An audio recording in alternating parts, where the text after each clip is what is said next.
No more bad government in Nigeria. Nigeria what? The only media that have been consistent speaking against the bad government and for the purpose for reformers. Nigeria what? Yo!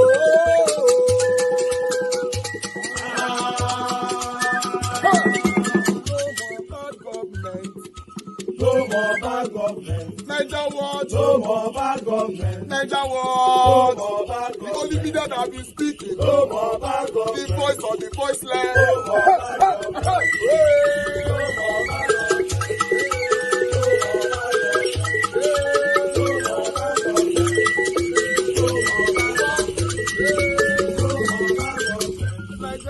No more bad government. For the poor. No more bad government. Nigeria what? No more bad government. Nigeria what media? No more bad government. No more bad government. No more bad government. In Nigeria. No more bad government. No more bad government. No more bad government. The only media. No more bad government. The number one media in Nigeria. No more bad government. That have been speaking against government. No more bad government. Nigeria what? No more bad government. Nigeria what you? The voice of the voiceless. The voice of the voiceless.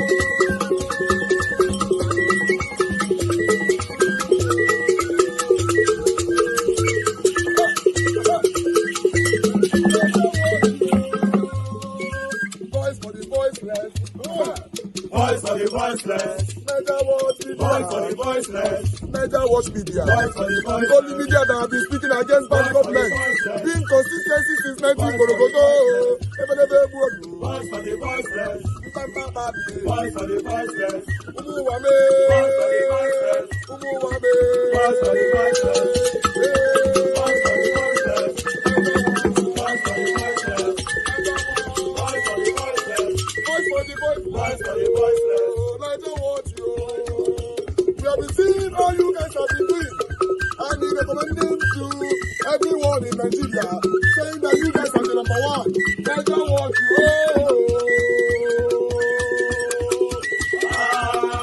Livestock Ministry, the Minister of Agriculture and Food Security, Senator Abubakar Kyari, announced new measures aimed at reducing food prices within 180 days. Kyari shared the details on Wednesday in a statement on X, outlining a series of initiatives that will be rolled out to address the escalating food costs, which include a 150-day duty-free import window for food commodities and the suspension of duties, tariffs, and taxes for the importation of certain food commodities through land and sea borders. Dr. Bati, I'd like to read out Kyari's statement, but I know that you guys discussed Ali Ndume. I'll read that to our viewers. Meanwhile, the Chief Whip of the Senate, Ali Ndume, while reacting to a resolution of the Senate, which advised the federal government to address hunger in the land or face the wrath of the people, alleged that President Bola Ahmed Tinubu has been held captive by forces in the presidential villa who have been feeding him with lies and shielding him from selfless Nigerians who can't tell him the truth. I heard all of you, condemn this actual statement by Ali Ndume, because only recently we even saw the president's wife advocating for women to become farmers. Are you entering that initiative? Well, yeah? Is that why they're calling you agriculture? Yeah.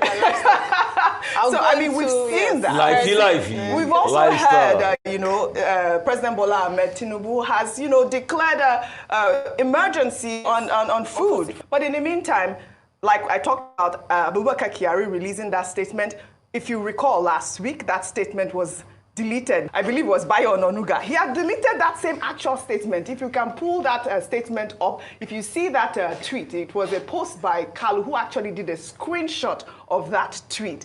And yeah, there it is. But let me just read Kyari's statement. I'll read them in part. He wrote, "The federal government will import 250,000 metric tons of wheat and 250,000 metric tons of maize. These semi-processed commodities will be supplied to small-scale processors and millers across the country. 3. engagement with relevant stakeholders to set a GMP and had summoned the minister over alleged diversion of 1.5 billion naira earmarked for the payment of contractors. Let's take a look. Appropriated for 2023 from the Accountant General's office. Was it released to the account of the Ministry of Women Affairs? Yes or no? Today you have deviated. You have deviated because you did say, yes, there was release of money and you take instruction from principal. And there and then, I confronted permanent secretary. He said he was not in the known. And I still making my statement that you are running the business, you are running the ministry with your minister. Both of you will be I take exception to this. Please don't interrupt, honorable member. Don't interrupt. I take exception to this. Don't interrupt, honorable member. Please let her finish. I am not stop interrupting, honorable member. She should honorable minister, calm down. Honorable minister, calm down. Honorable minister, calm down. Repeating what I said, because from the revelations, what's coming out is one-man show. One-man show you people are doing two-man show. Don't worry, you will talk. You will have your time. You will have your time. Honorable minister, you will have your time. You will have your time. Yes. No fairness here. It's a trap. It's a trap, but I'm not going to jump into it. Thank you, Chairperson. I will not jump into the trap. Please, honorable minister, I fear nothing. I've stolen nothing. Honorable minister, you will have your time to talk. With anything. That's why I not fear anybody. I'm not Honorable fearing. Minister. Honorable Minister is not fearing, no. I mean, Rufai. Naira for just fueling car, I don't know, maybe 1.5 million naira for just fueling car. 1.5 million naira for just fueling car, I don't know, maybe is it cross country or Trans-Saharan? I can't really see where 1.5 million naira will be used for fueling only one vehicle. The question is, the monies for these contractors, 2023, yes, was the money appropriated for released to the ministry's account, yes or no? The money that yes or no? I cannot answer yes or no. That is the question. Was the money released to the ministry's account, yes or no? From the Accountant General? Yes or no. Okay, don't worry. But the money even suspended this whole meeting indefinitely. I don't understand what that means. They have to bring it back. They said indefinitely. It can't be indefinitely. You know, when she said it's a trap, I remember one song. Whether now your grandpapa digam will jump and pass. Jump and pass. The truth is, with this meeting, it is clear. I think Arise TV has been exonerated this morning. We talked about you, the legal lawyer. You know, she sued us. Take it easy with my sister. Okay, your sister. That's your sister. She's our sister. She's my sister. Mr. Oju is my sister. See. So I think we've been exonerated. So my sister, you can remove us from the case now because, you know, the Honorable Kafilat just came to say here that they will still bring you before the House to come and answer for corruption charges. But you sued us, then nothing of such has happened. So now that you are finally answered for the corruption charge, I think you can even remove us from the case, you know, before you sue us and even sue United Nations like you claim. Truth is, Chinua Achebe wrote a book before he died. He said there was a country. And increasingly when you see conduct of ministers, how is this conduct different from Elisha Apo's conduct? You were being asked questions about something that happened. We expected decorum. We expected insights. All right, guys. Thank you very much for your time with us today. I appreciate every one of you. Thanks for your time. A broadcast for today is going to be a little bit complicated, but we're going to have Mr. Chris helping us today. But currently, we can't hear you, Mr. Chris. Good evening, Nigeria. Can you hear me? Yeah, now we can hear you. We were waiting for you to speak, but before that, it's noisy where I am right now. Let me quickly appreciate people here before I hand over to you, sir. Thank you very much, Mother, for Mommy Diaspora. Thank you very much, Mommy, for all you do. Appreciate you always. Thank you very much for those of you that have structured the broadcast already. George Blucher, thank you very much. Ralph Foley, thanks for becoming a new member. We appreciate you. Thank you, Peter Aifi, Adela Jagobi. God bless you, sir. Okay, never run dry. Thank you so much. Everyone right there. We've already showcased almost everyone on the screen. Lena Mona, thank you very much, Mr. Rita Okun, George Blucher, Lucky Yamu, Shizoba, thank you. God bless you all. Now, James, thank you, thank you, thank you. Ajil, Deborah, Chizoba, and many others. Madam Tusabi, Madam Helen, thank you, my people. I'll hand over to Mr. Chris right now because I'm very, very tired because I'm in a meeting which I'm not going to have the opportunity, the time to speak, but I'm going to be on the backstage. Mr. Chris will be handling the broadcast for now. But my attention is drawn. I'll come in. Thank you very much. Mr. Chris, over back to you, sir. Yeah, good evening, Mr. Nanjawatch. I'm sorry for the mix-up earlier. I was just waiting for the signal to go ahead. Yeah, thank you, Mr. Nanjawatch, for the opportunity to do this today. I'm very grateful for me. I see it as an honor. Nigerians listening to us all over the world, it's good to have all of you on this channel. It's one big family, the Nanjawatch family. If you have not liked and shared, please kindly seize the opportunity to do that. And before we continue, Mr. Nanjawatch, I know you have already greeted the people on the comment section and everybody, but permit me to kindly greet everybody again. Mommy Diaspora, you are number one on the list, and good evening, Mommy. Thank you so much for all you do. It's not an easy job. We thank you, we appreciate you, and know that generations yet unborn, they will come and see what you did for the emancipation of your country. And the other people right there, I can see Alice Idehen Agbontine. Thank you so much for taking your time to be with us this evening. And please press on the like and share button. And Obi Achuku, thank you so much for all you do. We greet you specially. Ile Goji Helen, you are welcome to the channel. And Austin Prince, thank you so much for being a part of this broadcast. May Pen, we see you. Thank you, thank you, thank you. Eva Zigberry, thank you so much. Madam Tusabi, you are welcome. Thank you, thank you. Agio Deborah, we see you, and good evening to you. Chizoba Chukwemeka, yeah, it's nice to have all of you here with us. The people that are the panelists, you can look at the screen and you can see that the link to join the channel has gone out.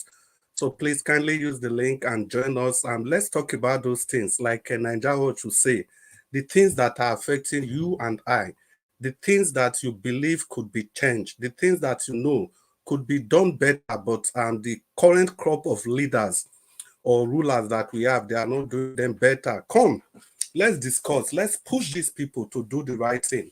Nigerians are listening to you. Africans are listening to you. The whole world is listening to you. So please come, join us. Let's discuss. Let's say it the way it is without fear or favor. Ben Osaon, I can see you. Madam Patricia Tagbajumi, it's good to have you. Please come to the panel. Let's do this together. Nena Ogbonna, well done. Good evening. Ola Adewale, thank you so much. Thank you, thank you, thank you, thank you, beautiful people. Yeah, Mommy Diaspora, thank you for all you do. Please, let's take the opportunity before the panelists come in. Let's use the opportunity to share.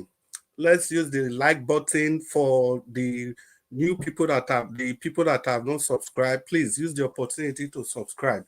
And let me tell you what to do if you share this channel. It means YouTube can keep suggesting this channel to people that are not even aware of the existence of this channel, because the more you like, the more YouTube algorithm perceive that this thing these people are saying must be very, very important, and they'll start suggesting it to other people depending on what their browsing history is like. So there are so many ways we can all free Nigeria. Talking like we are doing is one of it. Even sharing this channel, as I'm encouraging you to do, is another way we can help to save Nigeria. Even when we talk about the corruption and every other thing that affects our country, please, let us also take time to share. Let's use the like buttons. They are just there for us to use. So, yeah, we have some articles that we would like to read to you. And before I even say that, welcome to the panelists on the screen. I can't make up out your name, but I can see good. Give us our mandate. Welcome to the show. It's good to have you on. Black Panther, welcome to the show. And Abdul Malik, welcome. Who wants to Destiny? You are all welcome. I'm so pleased to have you guys today. But I want to sound a warning to the people that are supporting Olumide Akpata. Give us our mandate. Abdul Malik, Black Panther. Today I'm not on your side. I'm neutral. So if you not do anyhow, you not go see anyhow. I don't be Nanjawatch, so me, I don't get joy at all. So I'll just go ahead now to read the articles that we have for us today. Yeah, I think the first one there, it says, I think this credit goes to Channels Television. It's unconstitutional for governors to hold LG funds, Supreme Court declares. You see, this is part of the things we've been talking about. That's why some of us, we still have a lot of bitterness with the way governors have handled the local government funds in the country. And for people like me, I don't even want to be specific now because I have to stay neutral today. So Nigerians, local government, that's the hub of development. And it's a welcome development from the Supreme Court. The next article we have, Obasanjo, this is coming from Obasanjo. He said the elections were a show of shame. I am too old to keep quiet. Yes, of course, Oga Obasanjo. We all know that we are aware of what you are saying. It's not news. The problem is action. When is action going to take place? You guys could have spoken up earlier than this. So thank you. We move to the next article. I think this credit goes to the People's Gazette. FBI refines charge against U.S. lawmaker for accepting bribes from Tinubu's ally, Gilbert Shaguri. Yeah, this, if you remember, this same Shaguri, these are the people that won that infamous contract we're talking about, that 15 billion super highway to corruption. So the U.S., they've opened up a new charge against that organization. The leader of that organization is Gilbert Shaguri. And if you don't know, the same Gilbert Shaguri, that's the owner of the private jet that our president uses to fly at times, you see? So these are not very okay because these are all security breaches. So we move on to the next article. Let's see, what would that be? If there's still any. 1 minute, people. Yeah, I think, yeah, the next one, credit goes to Vanguard newspaper. This is coming from our man, Fubara. He said 26 defected lawmakers gone forever. I think what he is essentially talking about is that irrespective of the court judgment that tried to reinstate these people or that tried to advise both parties to revert back to the status quo, Fubara has no joy. You know, they agree for any person at all. And if you see the video Mr. Nanja was played earlier, he clearly said that these people, they were gone forever. And let's see if we still have more article to read for you. Let's see. If there's no article, I think we will just move on and get the discussion going on for today. But if there's any, I'll just read. But if there's none, we'll continue with our discussion.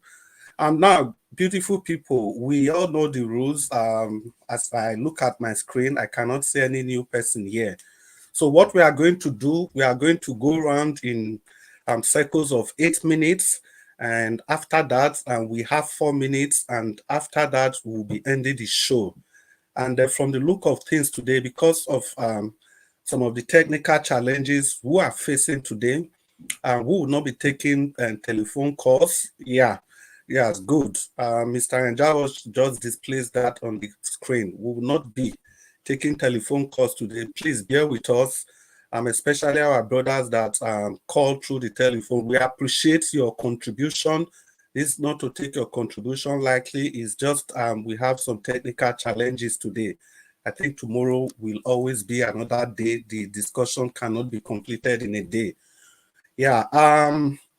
Well, people, like I said, you really have to bear with me in case maybe you are supposed to be number 1. I call you as number 2, or I don't call you when I'm supposed to call you. You have to bear with me so that we can have a very smooth transmission. So once again, Mr. Njawa, thank you for this opportunity to serve my fatherland and mommy diaspora. Thank you so much. Yeah, so the first person that's on my screen, the way I can see is give us our mandates. My brother, give us our mandates. You have 8 minutes to ventilate, to tell us what you think we should do as a country. Tell us what's on your mind, sir. The floor is yours. Thank you very much. Hopefully you can hear me, sir. Yes, I can hear you. Please go ahead. Good afternoon to you, Mr. Chris Naija Watch media, I greet you, sir. Today, I call you Mr. Chris Ninja Wash. Mr. Elvis, we don't put you for corner. Sit down for that corner. We are taking over because this platform belongs to us. So, Mr. Chris, thank you very much. You are doing well. You are doing well. You are doing okay, my brother. I greet you, sir. Hope you are doing okay today. Yes, thank you, sir, and thanks for asking. Continue the woto. We dey listen. Then, Mr. Elvis, I greet you. Even though you are not on the seat today, we will still greet you. The only thing is that we will not allow you to take over today because Mr. Chris is in charge. Maybe diaspora, I greet you. God bless you, man. Comment section, I greet you all. Thank you for all that you do for the country and for the people. Appreciate everyone. Well, we are here again today. The issue of local government fund should not be taken by the state government. Well, it's a good move. Maybe Supreme Court just wake up and realize that this is what they should have done for a very long time. Because whether you believe it or not, the arm of government that is more closer to the people is not even the state government. It starts from the ward councillor, then to the local government chairman. Before you now get to the state, you get to the House of Rep, the Senate, and then before you get to the central. But the local government councillor wards, the ward councillors, what is their function? Where are they today? Now you now talk about the local government chairman. These guys as governors, including, hear me well, the criminal that is in power today is not exonerated because we know all that he also did in Lagos. They all help to destroy local governments so that they can steal and loot from what belongs to you and I. We have a good system, but the people that are administrating or ruling are the wicked people. In different, like where I live today, maybe for example, take Dallas for example. Dallas is a county, which you can probably refer to as our local government. Now, those counties, they have their own police departments. They have their mayors that takes care of their cities. Before you now get to the state, and then you now continue like that. It's a good move. It should be applauded. But why now? I don't know. Supreme Court may have given a ruling. But you know, Nigeria now, everybody have power. You can see tomorrow a governor will come and say, the ruling of Supreme Court, it doesn't go with it. Take for example, state like Edo State, where a governor conducted election, local government election, and his own party just won all the old local government election. In some states, no election. So Supreme Court has given a ruling, is a good move. Hopefully they obey it. They obey the ruling. Now, on the issue of I don't know what other things that were shown before I joined the broadcast. But on the issue of the Shagori looting and all that, is it now that FBI realized that Shagori is a criminal? They didn't just realize it. They did not just realize it. They know what they are doing. It is only sad that in America, impunity is not allowed. But FBI, including the government, we collude to give other countries of the world bad government, bad leaders. Because ordinarily, the one that sits as the president in court today in Nigeria should not be the president. Is it the case of the Chicago State University forgery? Is it the FBI case? Andrew Lee died. Andrew Lee died during the reign of Tinubu criminal drug cartel in Chicago. As a matter of fact, allegedly, what I heard from people, this is a mouth-to-mouth word, that Tinubu was paid to leave Chicago because you catch him today, he's already committing another crime tomorrow. So you have to pay him to leave Chicago. That is how terrible the man is.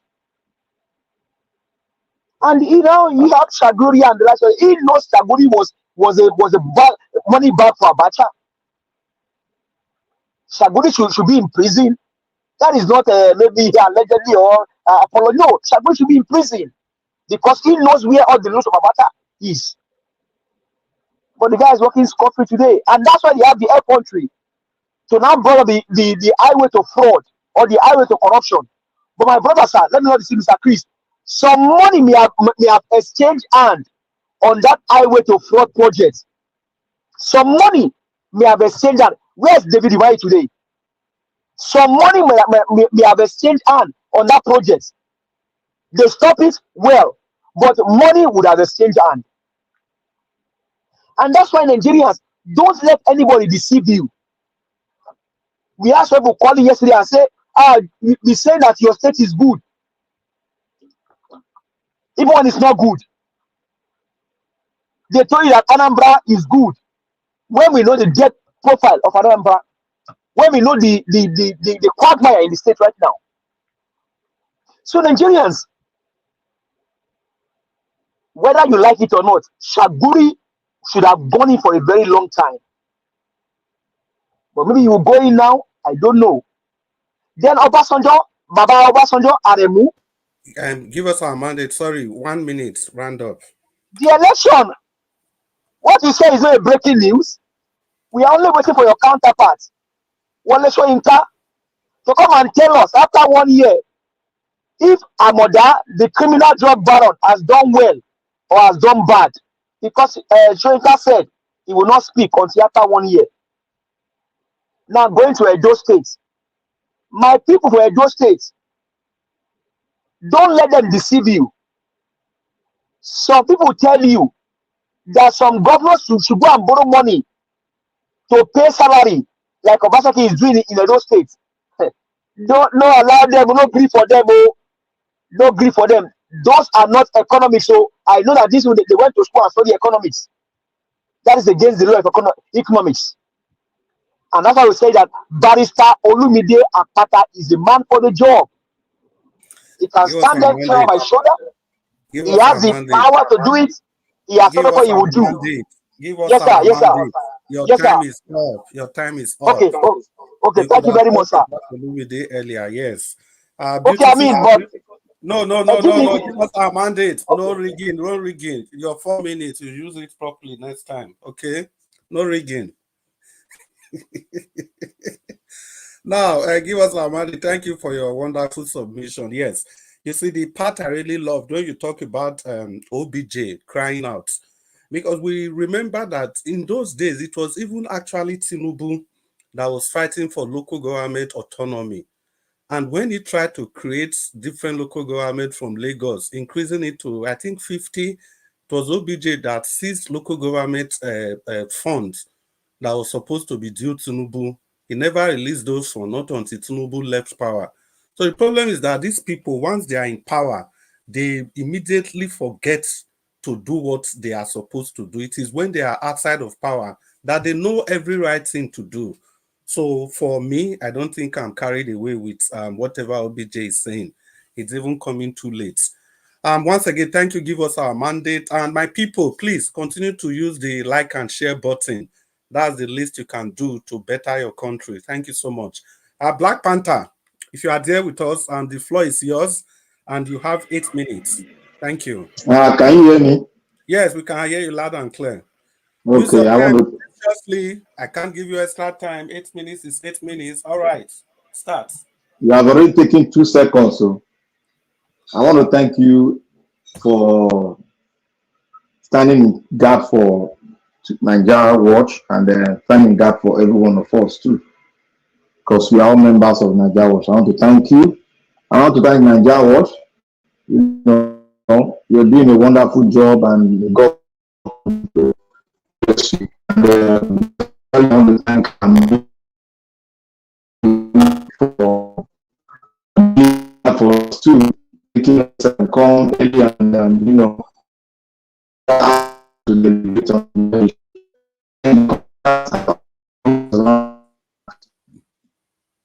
Black Panther, can you hear us? Black Panther. I think his line is breaking, right? Your connection is kind of frosty. I don't know. Can you try again? Let's see.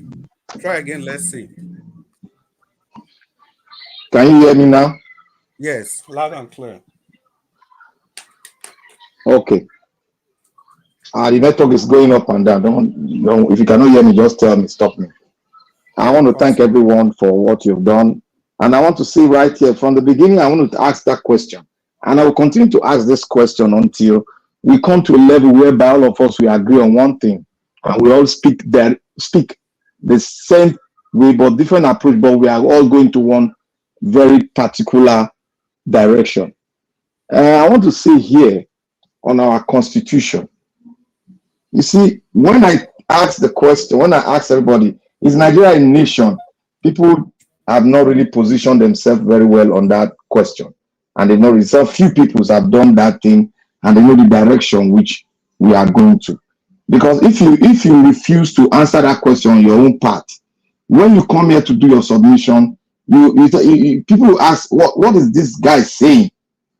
Because the bane of our problem, why we are tribal, why we are going different direction, why we are not united, why we are being tribal, why we are being religious, it's all because we've not come together to sit on one table to iron out our differences and make a way and have a constitution where all of us we agree, and anybody that dares try to infringe on the constitutional right of any one of us, despite where we come from, despite our religion, the law will take its course. And the law will propose, the law will build institution that will do this thing for us.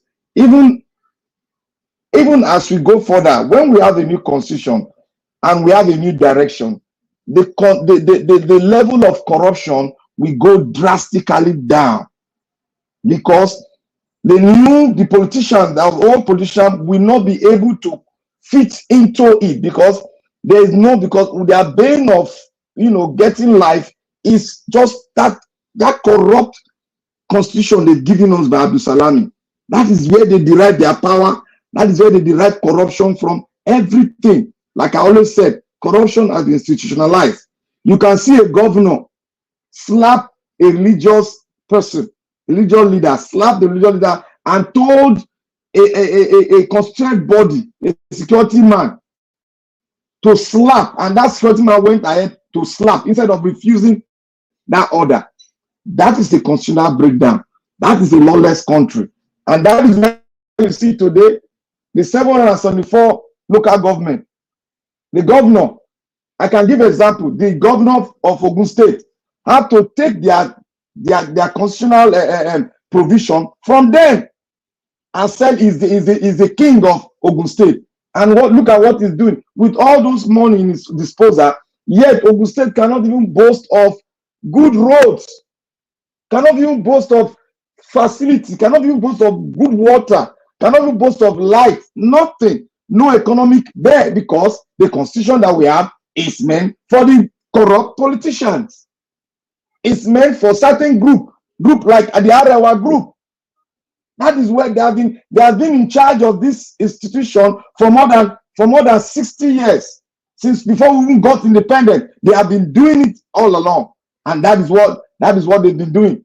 If you look at Awolowo, Akintola during the 1944 down to 1950, they did it. They planned the coup. They named Akitola, everything they put whoever Awolowo into prison because of one issue, because of regional issue. That is it. We have to sit down and pave the way. That is why we have all this problem. On the River State governor saying what he has said, that those legislators, they are gone forever. It is true. No matter what the court says, the court cannot be above the Constitution of Nigeria. You have the right to disobey the court when the court is not passing through the due process and it's not looking at the Constitution. The power of the Constitution supersedes everything.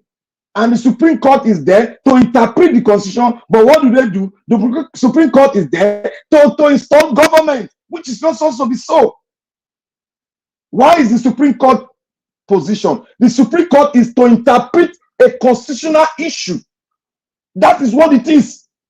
It's not to judge between who thief goat and who thief ram, or who thief election paper. That is not the job of the Supreme Court. The Supreme Court is meant to interpret the Constitution and tell you where you have gone, and go tell you where you have done wrong, and give a law and order for you to go back to original status quo. That is the Supreme. That is what they are meant to do.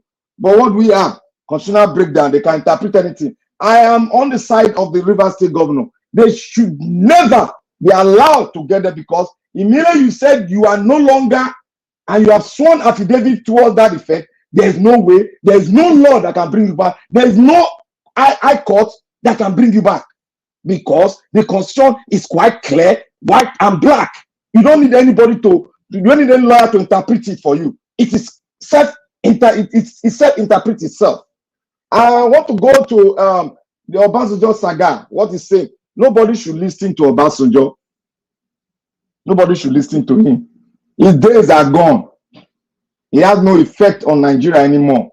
His days are really gone, because you can't allow evil to take over the country, and you are part of the country, and you now come up at the tail end when the evil has gone into the life stream of the people. You now say, this is the problem. I can't do this. I will say this. That is medicine after death. This game, he has been playing this game for long. Look at Kanu, the statement he made about Kanu. He has been playing this game all along. Look at the statement he made about local government before. Yes, sir. Around 1 minute. Yeah, look at the game he played in local government when this present president was a governor. He has been playing the same game all along. He will come and tell you so that the people will look at him. Look, I will say, Mr. President Obasanjo, go back to your home and take care of your grandchildren. Leave the problem of Nigerians for this generation to take care of. That is what I want to say to the president. With due respect, leave this generation to take care of their future, because you have failed them. Go back and teach your children, your grandchildren, how to be a good Nigerian and how to be a good citizen. Thank you, Mr. Moderator. God bless you. Wow, Black Panther, that was very deep. Thank you so much for touching all the areas. And then, well, I just want to draw out something that you said about the House of Assembly members in Rivers State. You see, unfortunately, fortunately, you refer to the Constitution, which is very good. But unfortunately, there's a section in that same Constitution that says that this particular thing those House of Assembly members did, it is not self-executory. What it means is that after they have done this, there has to be a documentary evidence that they have left their party. And secondly, after they have done it, the law is not self-executory. The speaker has to pronounce their seat vacant. So that is where the constitutional conundrum lies. So that is where the problem is going to be. As for me, it could have been good riddance. They should go. But there's a conundrum there that, because Amewele was supposed to be the speaker, and was he part of the 25 people? He was the new speaker. So the problem is that who was the speaker that declared that seat vacant according to the Constitution? So that's when you keep talking about our Constitution has to be changed, has to be thrown away. I cannot but support you, because it's very, very vital. We need a new Constitution. And also you mentioned about Nigeria. Who is a Nigerian in the first place? Do we have Nigerians like we have British people, Germans, Australians, Irish people, Americans? Do we have people like that? No. But what we have are tribesmen. We have Igbo people, Bini people, Yoruba people, Afemai people. Not until we have a constitution that will give all of us citizenship equally. Nobody is bigger than the other in the country. As long as we don't have that kind of arrangement, I think we are playing. We are not going anywhere. Well, thank you again, Black Panther. The next person on my screen here is Madam Patricia. Madam Patricia, it's really nice to have you, and I hope you are better now. Welcome to the channel. Please talk to us. Contribute to your motherland. Thank you. Good evening, Mr. Chris. Thank you, Thank madam. you for moderating this channel today, for standing in for all of us. Thank you. Mr. Mommy Diaspora, good evening. It's been a while, but yeah, I've been following when I can, and yes, thank God I'm here today. Mr. Ivy, special thank you to you for all that you do for us. We are grateful. I'm grateful. I know many of us are grateful. I want to say a shout out to all our those on the comment section and everywhere, those viewing us from any other channels. Thank you for having me, and I wish you all a pleasant show this evening. But like you always know me to do, I will not go ahead without saying click on the like button and of course the share as well, and buy Mr. Elvis a cup of coffee. Thank you so much.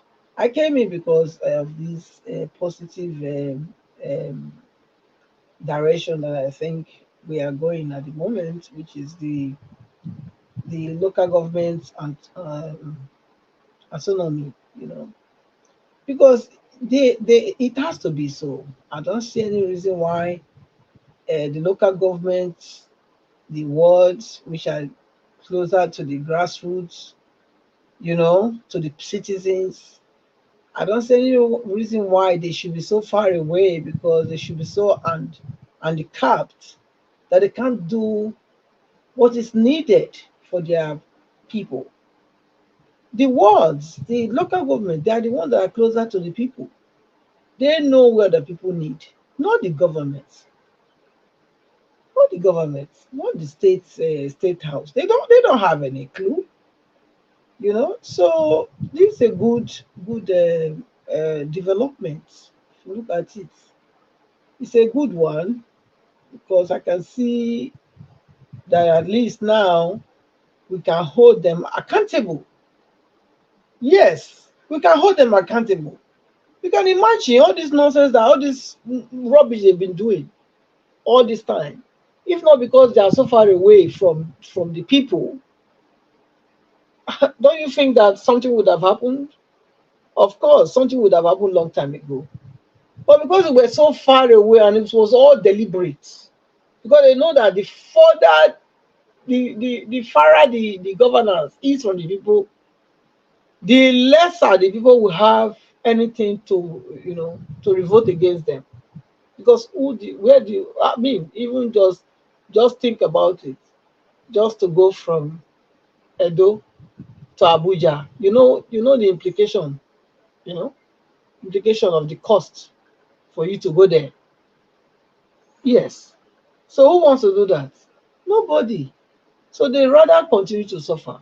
But if they bring this thing closer to them, the people, these local government chairmen, that they will give this fund to make sure their states are their local governments are okay, then everyone in their local governments are okay. You know, they are closer to the people, so they know that okay, if you don't do well, we know where you live. We can come and say, I beg, Oga, why is things like this? Why? So I think it's a very good development, even though some people have already indicated that it came late, but it's late. It's better late than never. So I will applaud the appeal court for this, but I don't think the appeal does nothing, does anything without the influence of the head, you know. So I would say it's still Tinubu that is trying to make these changes, even though maybe other people will not want to give him that credit, because I don't think the people will not wake up suddenly and say, okay, now we want to go this direction. The Supreme Court, not appeal court. The Supreme Court, okay. I don't think they will just wake up. Well, this Supreme Court, they said the appeal court. Somebody else will correct me. Is that Chris? Are you correcting me? Yes, it's the Supreme Court. The Supreme Destiny Court. also was right. Destiny Okay. was right. Yeah. Okay, thank you. So I don't think nothing will go. I don't think the Supreme Court will just wake up and say they are doing this without the head, which is the overall man there, giving the directions to say, okay, this is what we want to do. So I believe he don't want to fail, even though he's failing, you know, because yes, I believe he don't want to fail, even though he's failing. And if he can do anything to correct his steps, why not? You know, I never voted for him. I never voted for anybody. I only supported him because of what he said he would do. But now again, we are seeing different things coming out. Okay, that man that was coming and saying, oh, they never gave an Igbo man an opportunity to rule and this and that and that. Okay, but we can see the few ones they've also given. Look, we don't need to put you as a president before we know whether you can deliver. Are you getting it? Okay, so let nobody praise themselves above others. All men, they are equal in this criminality. That's one thing Nigerians are not getting. Everyone are equal in this criminality that has been bereaving Nigeria, depriving poor Nigerians of their, equal rights and inheritance for this long. Nobody is a saint. Nobody should come here and tell me anybody is a saint. Nobody, none of them is exempted. All of them be criminals, and then now all of them be. Look at. Maybe we they see again now. The other one don't do our own goal. This one don't start again. So what are we talking about?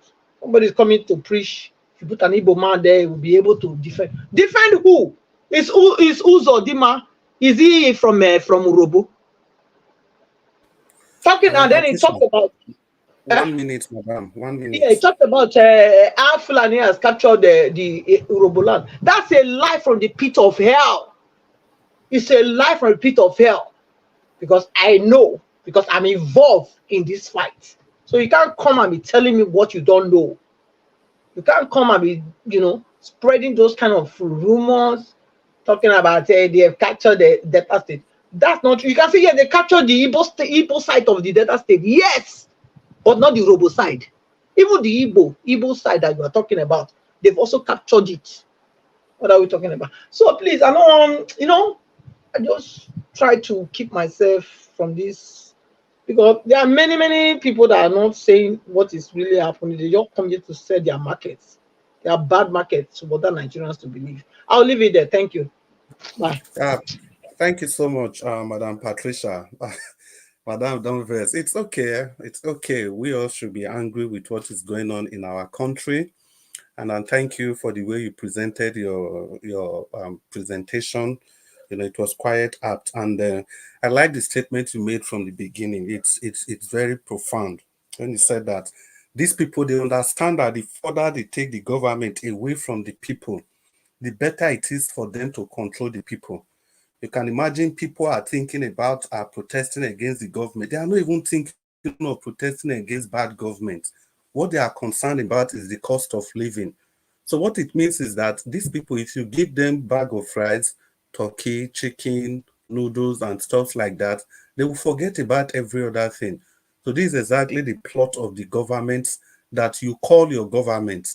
So that is why every day when we come here to speak, we are speaking because of the love for our nation. And Mr. Anjao, sorry, I'll just take 2 minutes to quickly welcome the new people that are coming. Mr. Adua, we see you, welcome. And F. Emmanuel, thank you for joining the panelists. And also, let me say quick greetings to the new people joining us on the comment section. Number one, Tony Africa, we see you. Tony, I greet you. And Kate Omoro say, welcome to the channel. I remember one of my Irish friends, he used to pronounce this name as Omoros. Kate Omoro say, welcome. And Dixon Idahagbon, you are welcome to the broadcast. DJ Dima, good morning. Peggy Emodi, madam, good evening. We see you. I told somebody good morning, don't mind me. Good evening. George Bruce Shell, welcome to this beautiful presentation. Johnson Emmanuel, I see you, sir. And Leonard Anoze, thanks for joining us. Patricia Inofe, welcome. And please, everybody, Ola Adewale and May Pen, you are all welcome to the channel. Son to Franklin, welcome so much. Please, everybody, use this opportunity to press on the like button and share this channel.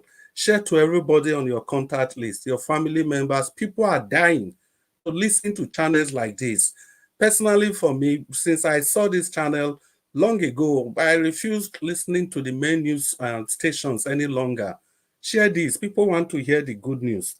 And I will just refer something quickly to what Mr. Black Panther said earlier. Yeah, Mr. Black Panther, you are right. And Nigerians know that there was a governor that actually ordered his aide to slap an Islamic cleric in public. That governor, guess what, is one of the youthful governors we talk. He's just 50 years old. He's 50 years old, the governor of Niger State, Mohammed Umar Bago, that's his name. This is somebody that has been in House of Rep. I think he was representing Chanchangi local government of Niger State. It's a state I know so well because I've lived there before. So that is your governance for you. These are things that will never happen in any civilized country or in a country where citizens are truly citizens or in a country where the constitution is upheld at all times. Well, on my screen, like I said before, if I mix your position, please bear with me. I think the next person ought to be Unwonsu Destiny. And somehow the names changed, and Unwonsu Destiny, you should be the next person that will take the floor. I hope you are ready to talk to us. Good evening and welcome. Thank you so much. Good evening, everyone. Good evening, Mr. Niger Watch. Good evening, Mommy Diaspora, and all the commenters and the viewers. I greet every one of you. Good evening, good morning, good afternoon, good night, depending on the location. I thank my sister that just spoke right now, because if we are trying to praise our person, we leave others, it looks somehow. Because we have Igbo senators, we have Igbo reps. What are they always saying when they go to that place?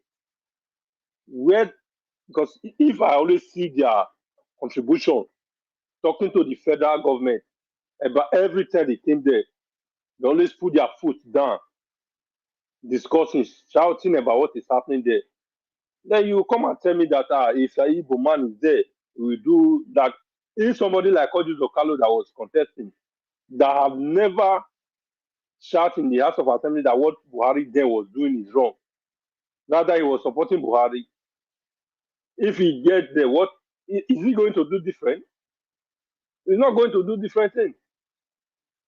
Now they just said they should give the local government or autonomous, even the local government. When any of them enter that position, they don't stay in that village anymore. Many of them, they always come there, work and live. They go to the cities, build house, they live there. They don't live among the people they are leading. So this one, the federal government that even took the case to Supreme Court, had they grant the state autonomy, everybody are shouting for them to have what do they call regional government. Had they done it? Because they know if they do it, it will not favor them. They always go for something that they know that this is not my own. It will not affect me. Let's do it this way. Why don't they grant those regional autonomies? If that, because that should be the first thing for them to do, not this local government. No, they went for that one for us to clap for them. Clap for you for what? Let them do things that will make the country okay. At least when you do that, we know all those money that they are giving to the governors. Then we know that the governors are not going to Abuja anymore to go and collect the fact allocation. All this money is here. Where is the money? From there, we hold all the governors accountable. Right now, even if we hold them, it's just a little bit of it. Because even the federal government, when they said they give governor all this kind of math, like the Senate president said the other time, the other governor came to debunk it. He came out and said, he's sorry. He thought like this, think like this. Maybe he gave them that money. Maybe the federal government gave them the money. But because of all of them, they know that their hand is soaked somewhere. If this one said, if you say this, we'll bring it out, bring you out. The other one said, we'll see you, bring it out. They'll come up and defend what they said before. That is how all of them always do. That is the problem. Give all these people autonomy. Let us know where our problem is coming from. Everything that is happening in Igbo land, how many of the governors have come out one day to tell us that we do this, we cry to the federal government, so this thing is not good, though. But no, the government did not answer us. None of them. If they did, they would not know. Our people are dying every day. Nobody is telling us what is happening. Tomorrow you come and tell us. The only place they always come on and tell us what we don't, what they want us to hear is when the federal government did not give them that money that they need. That's the only way you hear them come out to shout. That's the only way you hear them come out to cry. Both the senator, the House of Rep, the governors. But when they are getting that money they want, they will not cry out. That's why all this blame game, I don't really support it. If we are fighting for something, fight it the way to go. We know that yes, this thing is going well. But all this one that just come in, just to use us, the ordinary person, to fight the rest people, let them look good. For me, I don't buy it. All of them are the same thing. None of them, Obasanjo came now, said this one. Obasanjo did not know this before. Is he not the person that even spoiled the judiciary before now? He was the first person that made the judiciary corrupt up to this moment. It's not that you should cry out. Since all these years, okay, when the case was in the court, why don't you cry out? If really you are sincere with what you are saying right now. When all of them misuse everything, they want to look for a way for the citizens to support them, to say, this man said the truth, to all of us will come out. They want to distract us. None of them is doing us good. They are just for themselves. Until all of them come out and let us know that this is what is going on, and we will believe them. But right now, I'm not believing any of them. They are just there for their own selfish interest. As Obasanjo come out and said, I'm not receiving this pension that they are giving me because the thing is too much. The country is suffering. The poverty is more. Let's use this money for the ordinary people. The road to Ogun State that is living, the road, as a former president, what that road? But your own is that you have your jet, you have the helicopter to go to your house and come back. You don't care about the surroundings. And people that is close to him, that is even living there, will still be happy for him. If you come out, you still see crowd. That's why all the politicians, I don't respect any one of them. Because they always like to use our head. And we always run after them like that. How long? The US coming out for what did they call it? Is it now? What we know already, you want to come and tell us for what? Tell us now to do what? The criminal man has been there. We cannot do anything right now. When we need it most, you refuse to give us what we need. Now that we don't need it, you are giving it to us. Is it not Nigeria? In 2027, this man wants to come again. He will still come. The Supreme Court will still go there, tell them what to do and what not to do.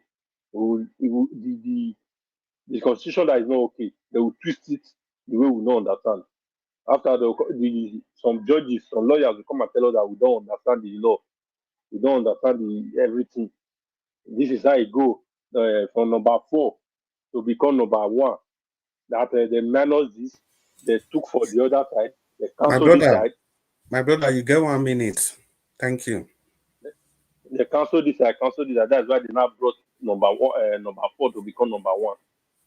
Twist all the whole constitution up and down. That's why when my brother said about the River State, we know that the constitution, when you defect, you cannot come back.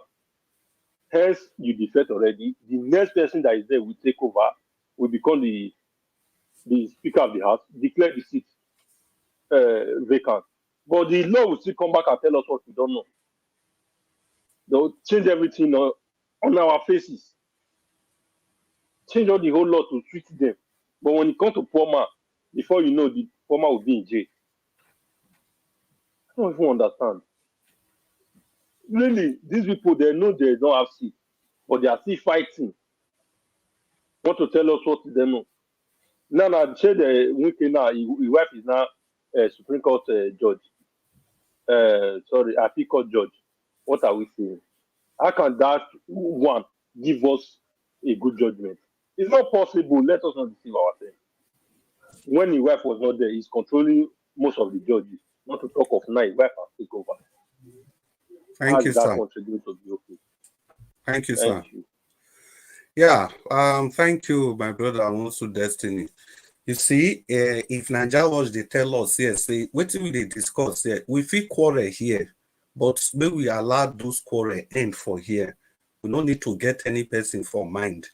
See, everybody that has spoken, we all tend to be on the same page.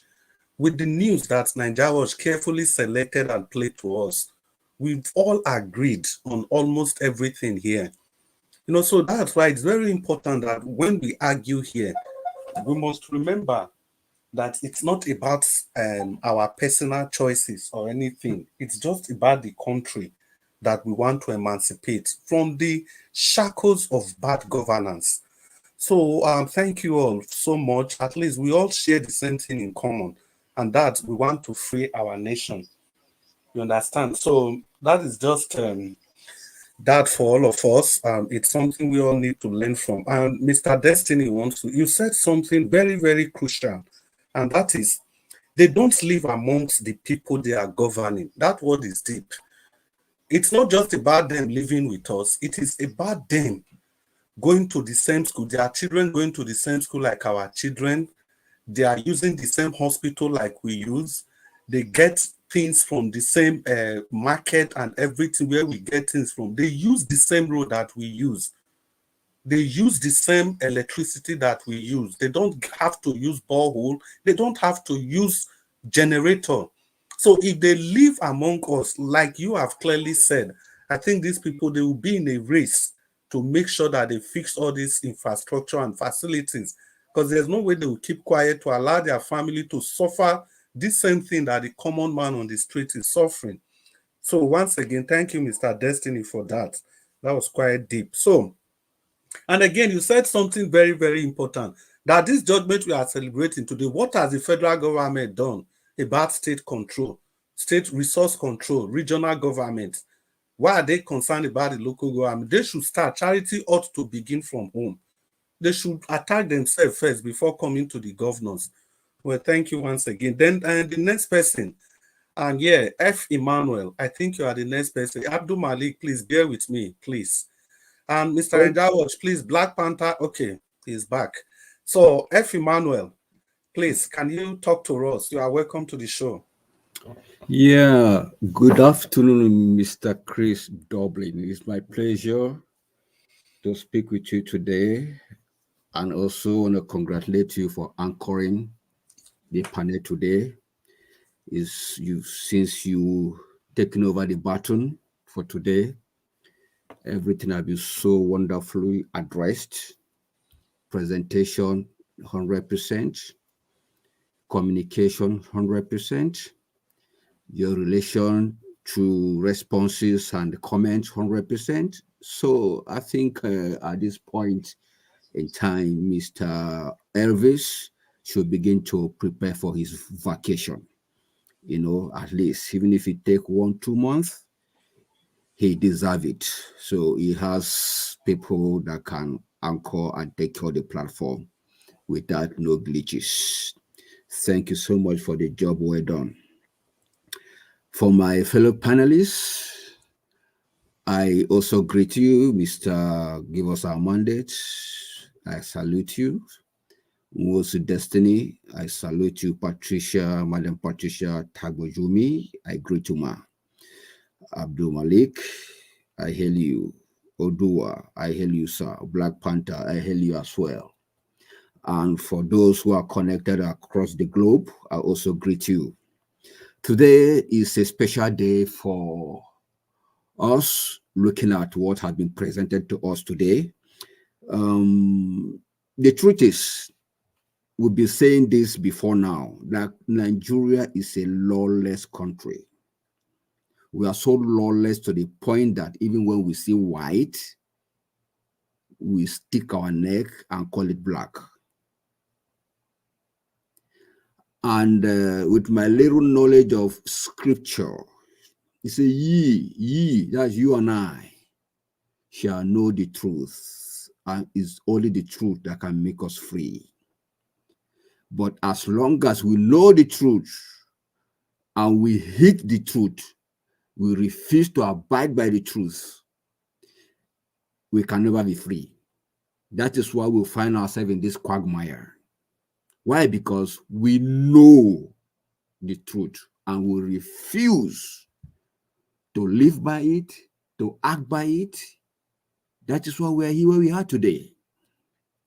The Nigerian Constitution, no matter how bad it is, my brothers, my sisters, there are still good things. Have you even followed the badness of the Constitution so far? What is written in that Constitution? Have you followed it line by line, precept by precept? Let's forget how bad it is. Let's forget how it was framed. Let's follow it to the letter and see whether we'll find ourselves where we are today. We don't follow it. There are good things in that Constitution, even though there is still going to be an amendment here and there. We cannot throw the baby with bath water. So, as bad as that Constitution is, we're still not following it. Is it today we realize that local governments, they have their own autonomy? Is it today? We are only operating based on how greedy and how, personal interest that we have on it. We select, which one that's going to favor me, which one that's going to, make me rich, which one that's going to be, make me powerful. We select, we pick and choose. Not as if the Constitution is totally, usable. We are not abiding by it. That is why the problem is, So if, according to Yoson Wiki rhetoric, say yendeba and yendeba, if we are using the Constitution and doing yendeba and yendeba accordingly, we won't be where we are today. We won't be. State collect your own, local government collect your own. Let's see how development will spread across board. But unfortunately, my people, we sit on it and we'll expect development. It's not possible now. It's not possible. That is for that. It's the same thing Constitution we're talking about. Look at 27 or 25 or 6 that defected. It's self-inflicted. If you do A, you lose your seat. If you are in A, if A that brought you to the system, remain in A. But at any point in time where you shift to B, you lose that A. It's as simple as ABC. It's clearer than anything. So, but I'm surprised that the so-called legal luminaries of our country, they want to begin to dance, macabre dance, with what has been written, black and white. Well, let's see how far they will dance the dance. Even if they are holding on to the fact that said 27. In fact, my people, the speaker who's supposed to declare that seat, see the error, who's supposed to declare that seat vacant is also among the defectees. Yeah, my brother, round up. Sorry. Okay, let me hold on there. Maybe round up in 30 seconds. That later. Round up in 30 seconds. You are saying something important in 30 seconds. Okay. The speaker that is supposed to declare the seat vacant is among the defectees. So at this point in time, assuming all the 30 or 27 defected and the whole house is empty based on the constitution, who is going to declare the seat vacant? Is it a spirit? But the good thing is you still have 3 members left. In as much as they are saying that those 3 members are under suspension, it doesn't matter. Suspension does not mean that you're defected. It doesn't mean they're defected. They are still valid members.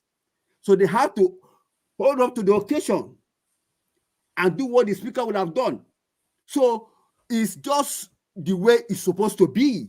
Whether they are suspension or no suspension, that does not stop anybody, stop them from declaring that seat vacant, as long as it's not all the members that defected.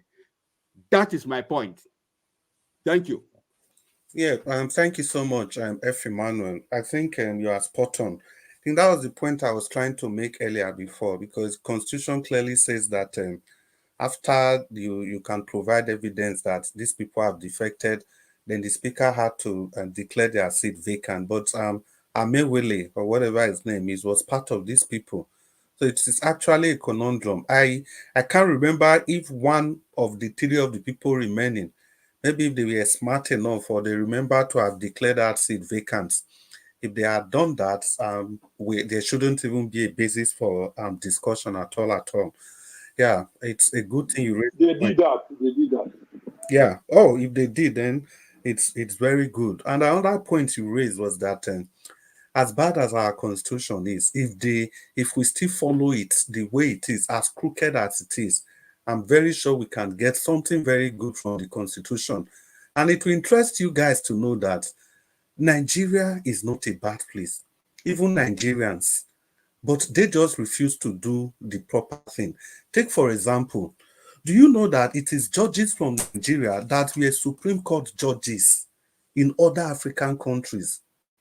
Those days, like the Gambia, Sierra Leone, Liberia, even as far as Botswana, judges from your country, and they are doing wonderfully well in other African countries. They are the one writing their constitution. They champion the writing of those people's constitution. But yet, if it comes to our own, it becomes a problem. Can you not see how Nigerians, once they leave the shores of the country, they will all be excelling anywhere they go, everywhere in the world? I remember then lecturers from our university, during holidays, they go to African countries to lecture, to set exam, and they come back to tell us how they went, how everything went. And they keep telling us, encouraging us as Nigerians, that we ought to be proud of ourselves. Mr. Chris. Yes, sir. Can I have 10 seconds? Yes, please. Mr. F. Emmanuel, you see that you've said something nice, and you went another area and contradict yourself. The reason why you are saying what you are saying, the last point you gave, it is because the totality of that constitution is fraudulent. You cannot base your fact on a fraudulent document and expect us to pick. Black Panther, wait, I beg. Wait, make I end up. That is why when we say it is fraud, just take it in totality, because anywhere you go meet a brick wall in that constitution. Yes, the very first sentence of that constitution is fraudulent. We, the people of Nigeria, I think we all understood that. But I think the point that's been made, that as fraudulent as that paper is, as fraudulent as it is, if we still follow the letter of that paper, despite that it is fraudulent, it could have still led us to somewhere better. I think that's just the argument is not the genuinity of the constitution, whether it was fraud or not. We are saying that it is fraudulent. Yes, we agree. But even that fraudulent nature, if we follow that fraudulent nature of that constitution to the letter, we will still get something. We will be in a better place than the place we are currently in now. And I kid you not, we can do better for ourselves, but we have simply refused to. If you have Nigerians, not even our best brain, if we can have enough judges to send to other African countries to sit in their court and deliver judgment, excellent judgment. So how come we cannot do same for Mr. Chris, Yes, can I sir. have a second? Quick. We don't have time, please. Sorry, sir. 5 seconds. Yeah, okay. If we are saying it's completely fraudulent, okay, and we are also adding more fraudulent to it, where are we now? We are nowhere. Well, let's not make this discussion a constitutional matter. We are not a senior advocate of Nigeria. And yeah, I think it is in place, Mr. Njawa, sorry, I'm taking some time. It is in place to quickly give a shout out to those of our brothers that usually call, but they are not able to call today. Mr. Ben, good evening. We are sorry that you can't call us today. Ogachi Meze, good evening, wherever you are. Mr. Efe, we greet you, Madam Origin. We greet you all. And everybody, I can't call all your names, but just know that we appreciate you and we are sorry and that we cannot take calls today. We appreciate you deeply. Join us. You can join the comment section and be a part of this show. Thank you so much. So we move further to who is next there? Oga Abdul Malik. I hope you are ready to ventilate. Tell us what you feel about your country. I'm ready. Thank you, Good sir. evening, Tell us Mr. what you feel Chris. about your country. Good evening, Mr. Chris. Good evening, Nigeria Watch. And good evening, everybody in the panel. And good evening, Nigerian. Breaking. Supreme Court stop state from controlling and stealing local government funds. Yeah, it's good because when you take a look, local government is an administration on its own. Because we have local government, we have state government, we have federal government.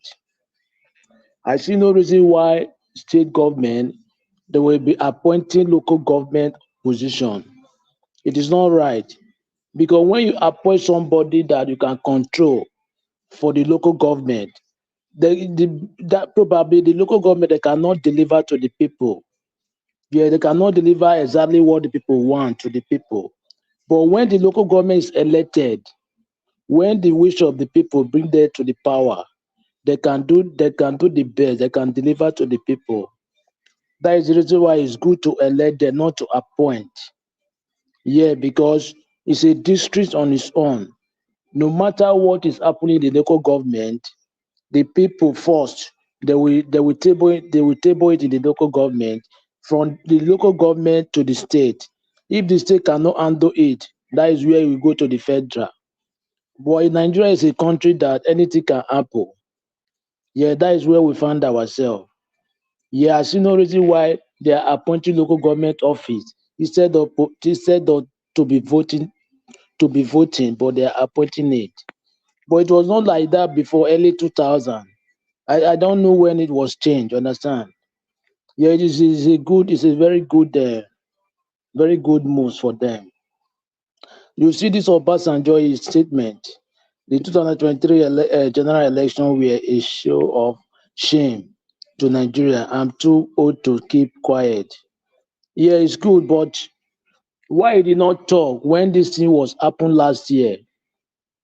He's supposed to ring the alarm, not now. It is late now. There is nothing they can do now. Yeah, they know everybody know in Nigeria that everybody know that Peter Obi won the election. Yeah, the election was rigged. But he's supposed to talk then, not now, because it is still late. But it is not late because we still have a long way to go. Those are the kind of people, prominent men, they're supposed to stand to lead a peaceful protest because they have voice in the country. Yeah, but they are just there quiet. Nobody talk. But this alarm, this alarm that you raised now is very good. It's a good move. We see that somebody is there is talking to. Yeah, but it's not to raise the alarm. It's supposed to let's take action so that we know what will happen. Yeah, it's good for me, but all of them, they are the same people, because I see no reason why all you guys know this election was rigged, but till now there is nothing you guys do about it. Everybody is still there looking at the government, and every day Nigeria is going down. There is nothing is moving in the country. Now, what can you people do? I don't know. Nobody can take moves because of the country, the way the country was planned. Yeah, because they are benefiting from the government. That's why they are quiet. Yeah, no matter what you say now, you need to show example. Yeah, let it lead the peaceful protest. If really what you say is right, is true. Yeah, it's not to say, but let's see what he can do about it. Yeah, that is where we know. Yeah, he says something right. Yeah, you guys know last year this election was show of shame.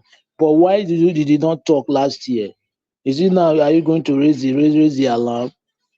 That is the problem we have in the country, because nobody is willing to say the truth. Everybody is hiding. Is hiding. It's just like interest. You have interest on something, you don't want to see something, which is very bad. The masses are there suffering.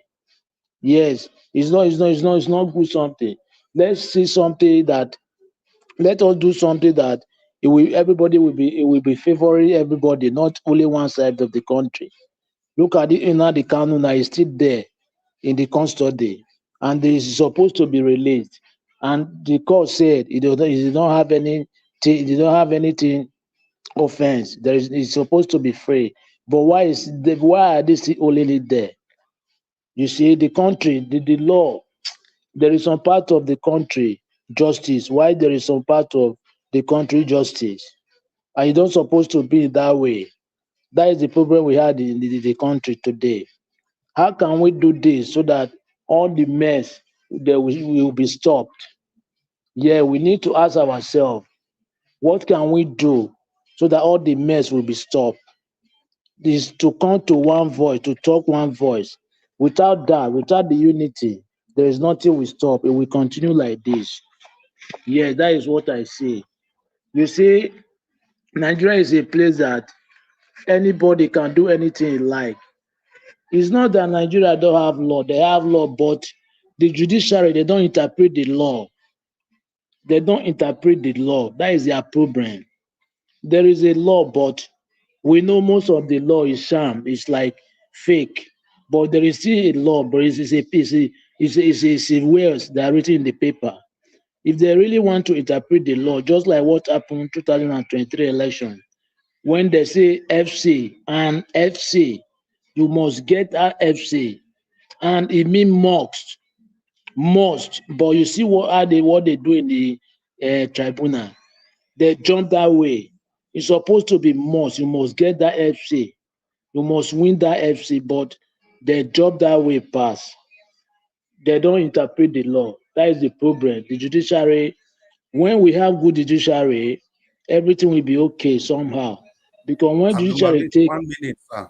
because when judiciary take decision, that is every institution will be it will be respected. Understand? But the judiciary we have, they don't have justice. Thank you very much. Yeah, my brother, you do well. The judiciary we have, they don't have justice. What a way to end your presentation. The judiciary without a justice, aeroplane without a pilot, a bus without a driver, a mother without a child. Oh God. Yeah, the problem of our country is unending, and I don't know. I don't really know. Still talking about Obasanjo's ranting, it's very, very shameful that Obasanjo will be coming out at this time to be talking about election, whereas he conducted the worst election so far. The 2003 elections, if you remember, guys, that election was worse than what we had in 2023. Because in that election, people didn't bother to come out.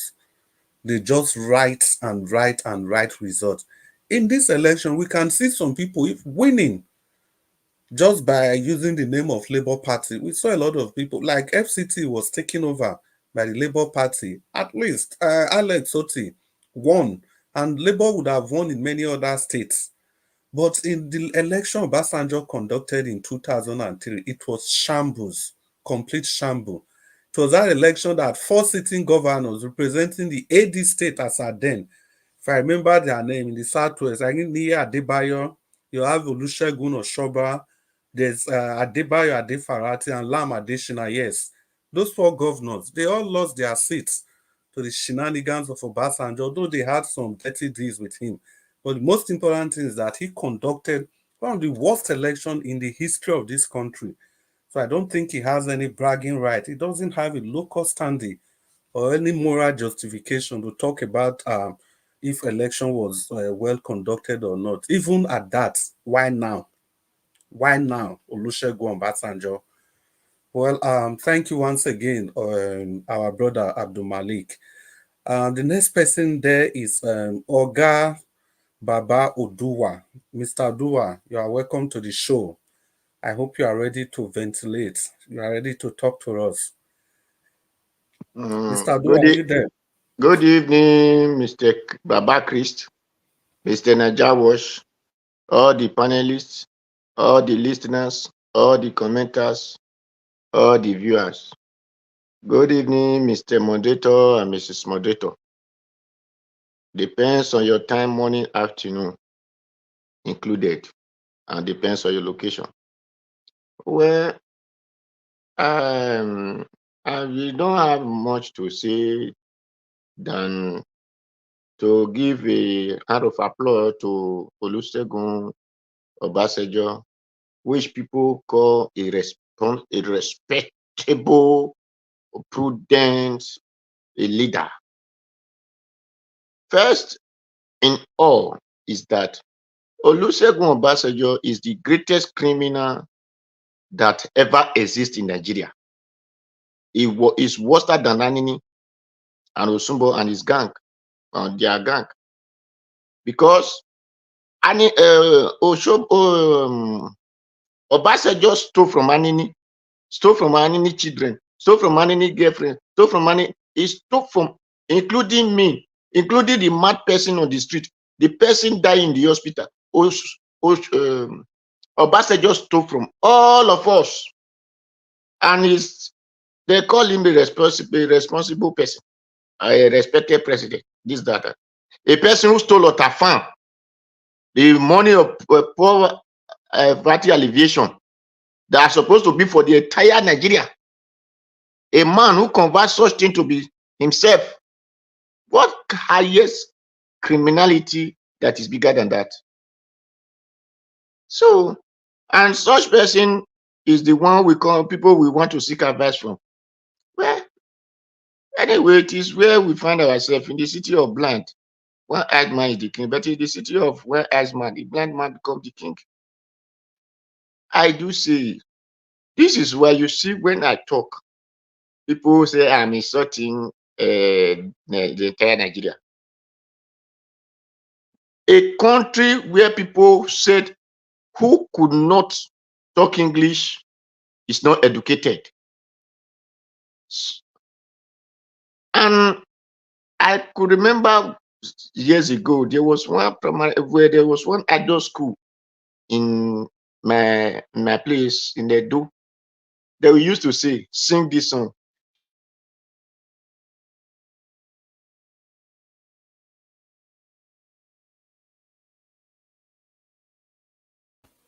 Mr. Do, are you there? Can you guys hear me? Yeah, I can hear you. Mr. Dua, are you there? If you are saying Mr. Dua, network me somehow. Okay, you don't even come out. Well, Obasanjo release Odua for us. I dare go Obasanjo. Mona, wait. Before Odua come, we not to get time today. Before Odua come, I think waiting Mr. Odua talk, he there in line. In short, in the beginning, I was going to say, oh, we have a discerning voice today. But it was his characteristic style, his characteristic use of allegory. And later he came to the same page that we are all in. So that is the emphasis I was trying to make early. According to Nigeria, was the need for all of us to, irrespective of our political differences and affiliation, we should understand that we all want one thing, and that is to have a better Nigeria.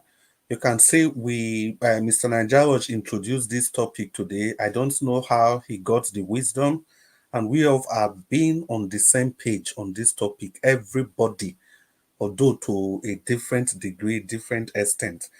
And if I'll just pick it from where Mr. Dua was, what Mr. Dua, where he left it off before they hijacked his network. You see, I completely agree with him. The activities of Obasanjo in the late 90s was completely shameful. He had the opportunity of setting Nigeria in a very good trajectory so that these thieves of Baghdad that we have around us, they couldn't have been able to get into power. It was the likes of Obasanjo that discouraged good men from coming to politics, because then it was a PDP show.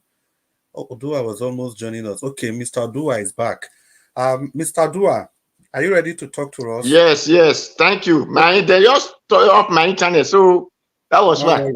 Continue. You get okay. Thank you. So thank you. So as I was saying, I value myself. That is why I value my language, just like the way the English value their language. So let no one lord another man's language over me. Then I think I'm in paradise. No. Or the person we think he's in paradise, so I'm in the air. No. So that is where such country, they will value criminal. And they believe whatever I say. I said that this other state man said this. This. If not, when they did the election, where was Obasanjo? When he really is old enough that he cannot be afraid of what he said. Was he not old when the election was done? Or was him a 16 years old boy? So automatically, all these kind of people are not the people I will begin to discuss them, because first they are criminal who, in the name of uniform, or they were opportune to criminal themselves into positions.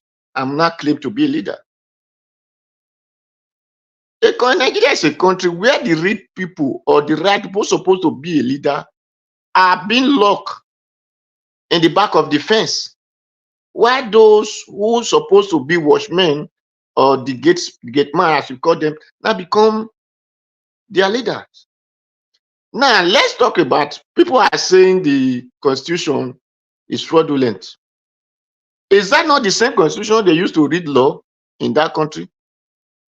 And is that not the same constitution the lawyers or the judge or whatever still quote to people and say this is the law you were against, or this is this? Is it not the same, the constitution? So if I open my mouth, they say my mouth is small.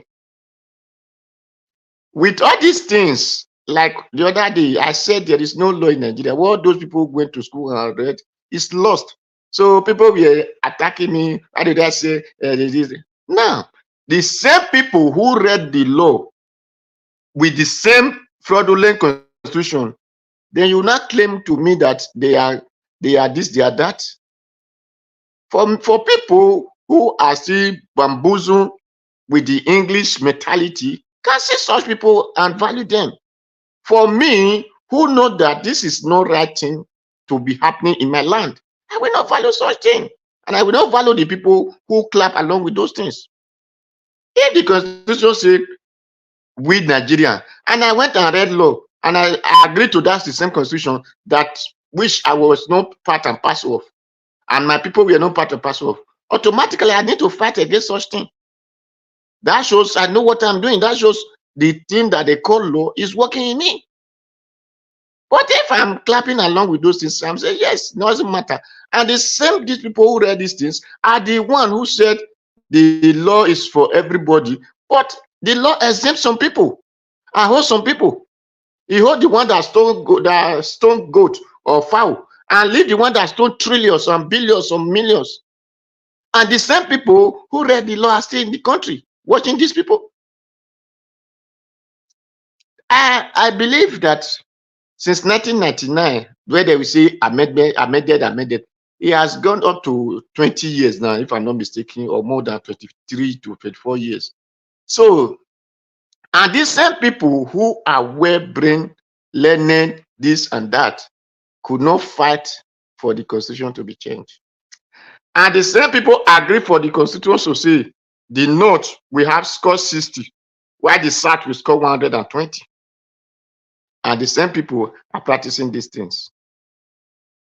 Well, for me, it is well, as I can say. It is well. Mr. Dua, So let me not see people blaming the constitution, but blame the people who are operating themselves, claim to be leaders or whatever positions in the constitution that they know that is not good, and imposing it on everybody. Say you must follow it, you must follow it. So those are the people. Constitution, even the man that wrote the constitution wrote what we favor him. Then he gave it to the right people who now blindfold themselves and clap along with it. Since I came to this Italy, I believe it's not up to 20 years. But their law have changed 3 times.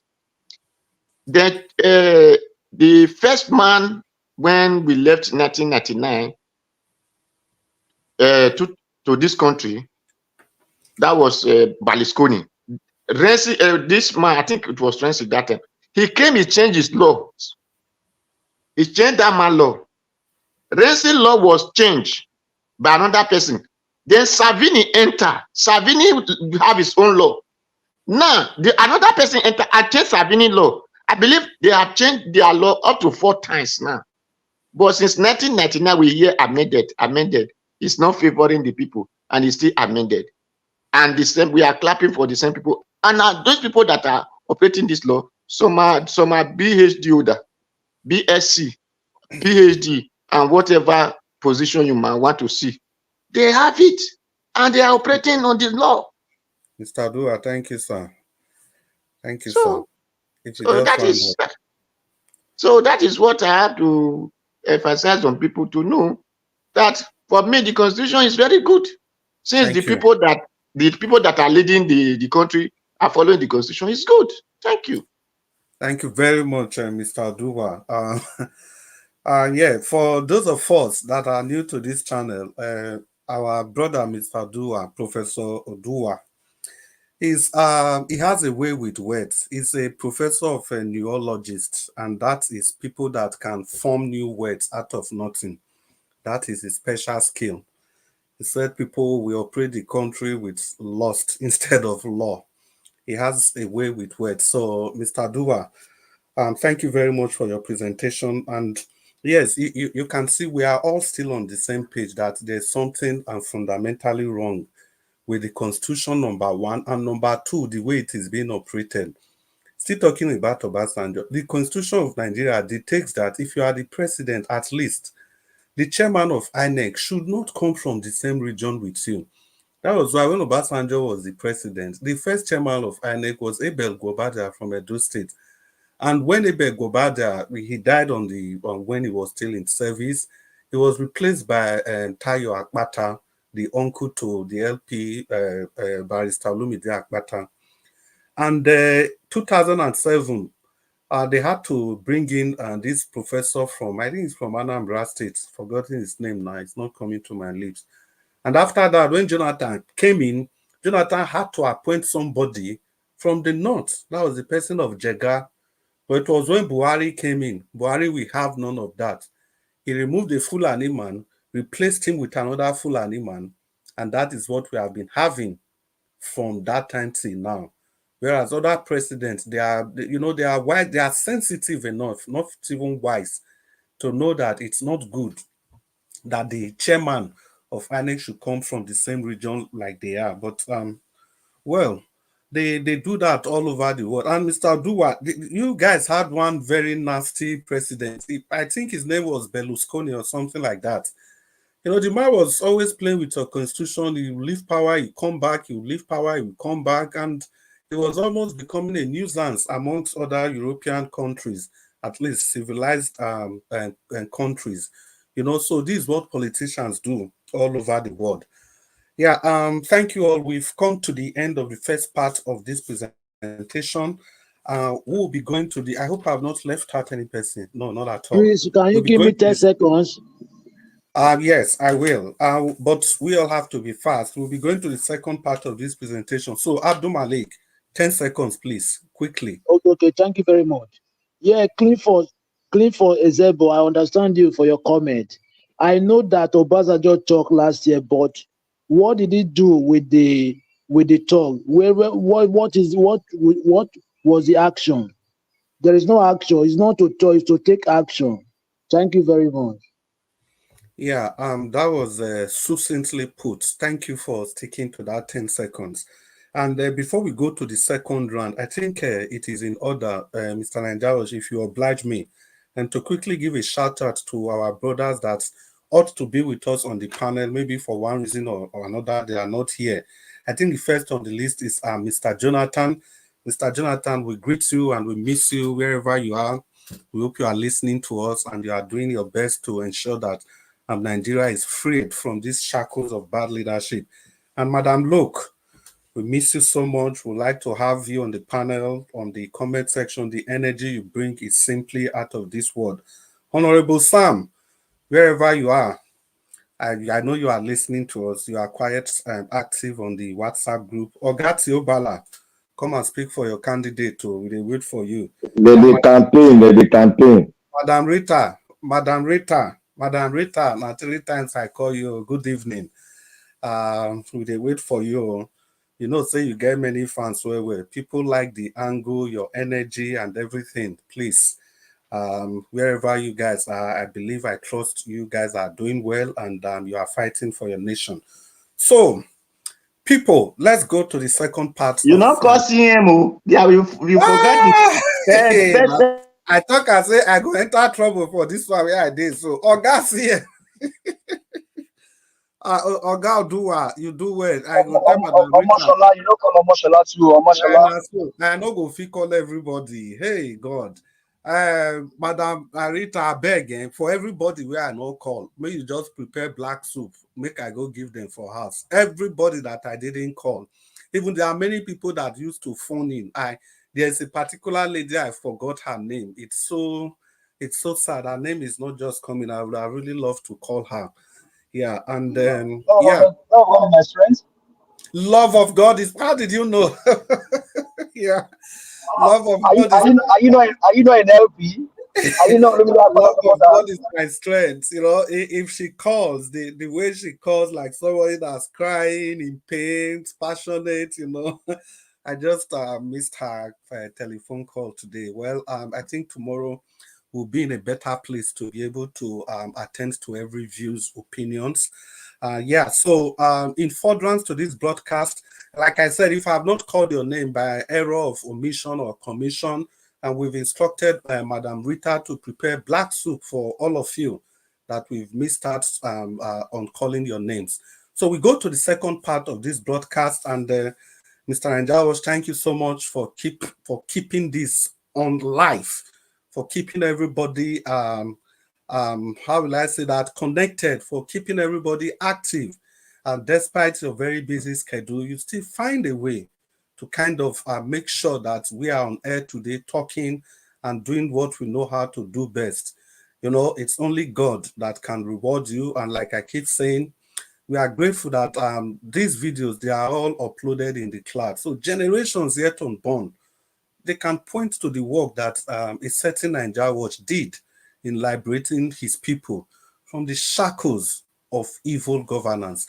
Now let's stroll to the second part of this presentation. And guys, you have 4 minutes, you know. I'm going to warn you when it is 3 minutes so that you have 1 minute to say whatever you want to say. And we don't have much time. We are in a hurry. So We are just going to start. Sorry, guys, I'm going to take it the way it is on my screen, and I can't really do anything about it. And the first person there is give us our mandates. You are at liberty to talk about anything you want to talk about now. Thank you. Well, thank you very much for moderating and for well, a well done job today. Job well done today. There is another person that I've been thinking about that we're missing on this platform. I've not heard from him ever since I came back. Um, I think he's the one that does the online business, right? I forgot his name now. He's our brother from the southeast. Oh, I thought you were Mr. Concern. Mr. Concern. Mr. Concern. Yeah. It's been a while. I'm not.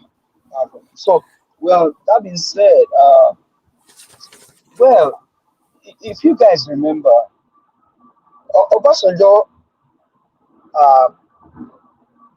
even though he's still the party of Nigeria, that property is in Ota, Ogun State. Do you know that the road that leads to Ota, particularly even that farm and everywhere, for the 8 years of Obasanjo as a president, nothing was done on those axes.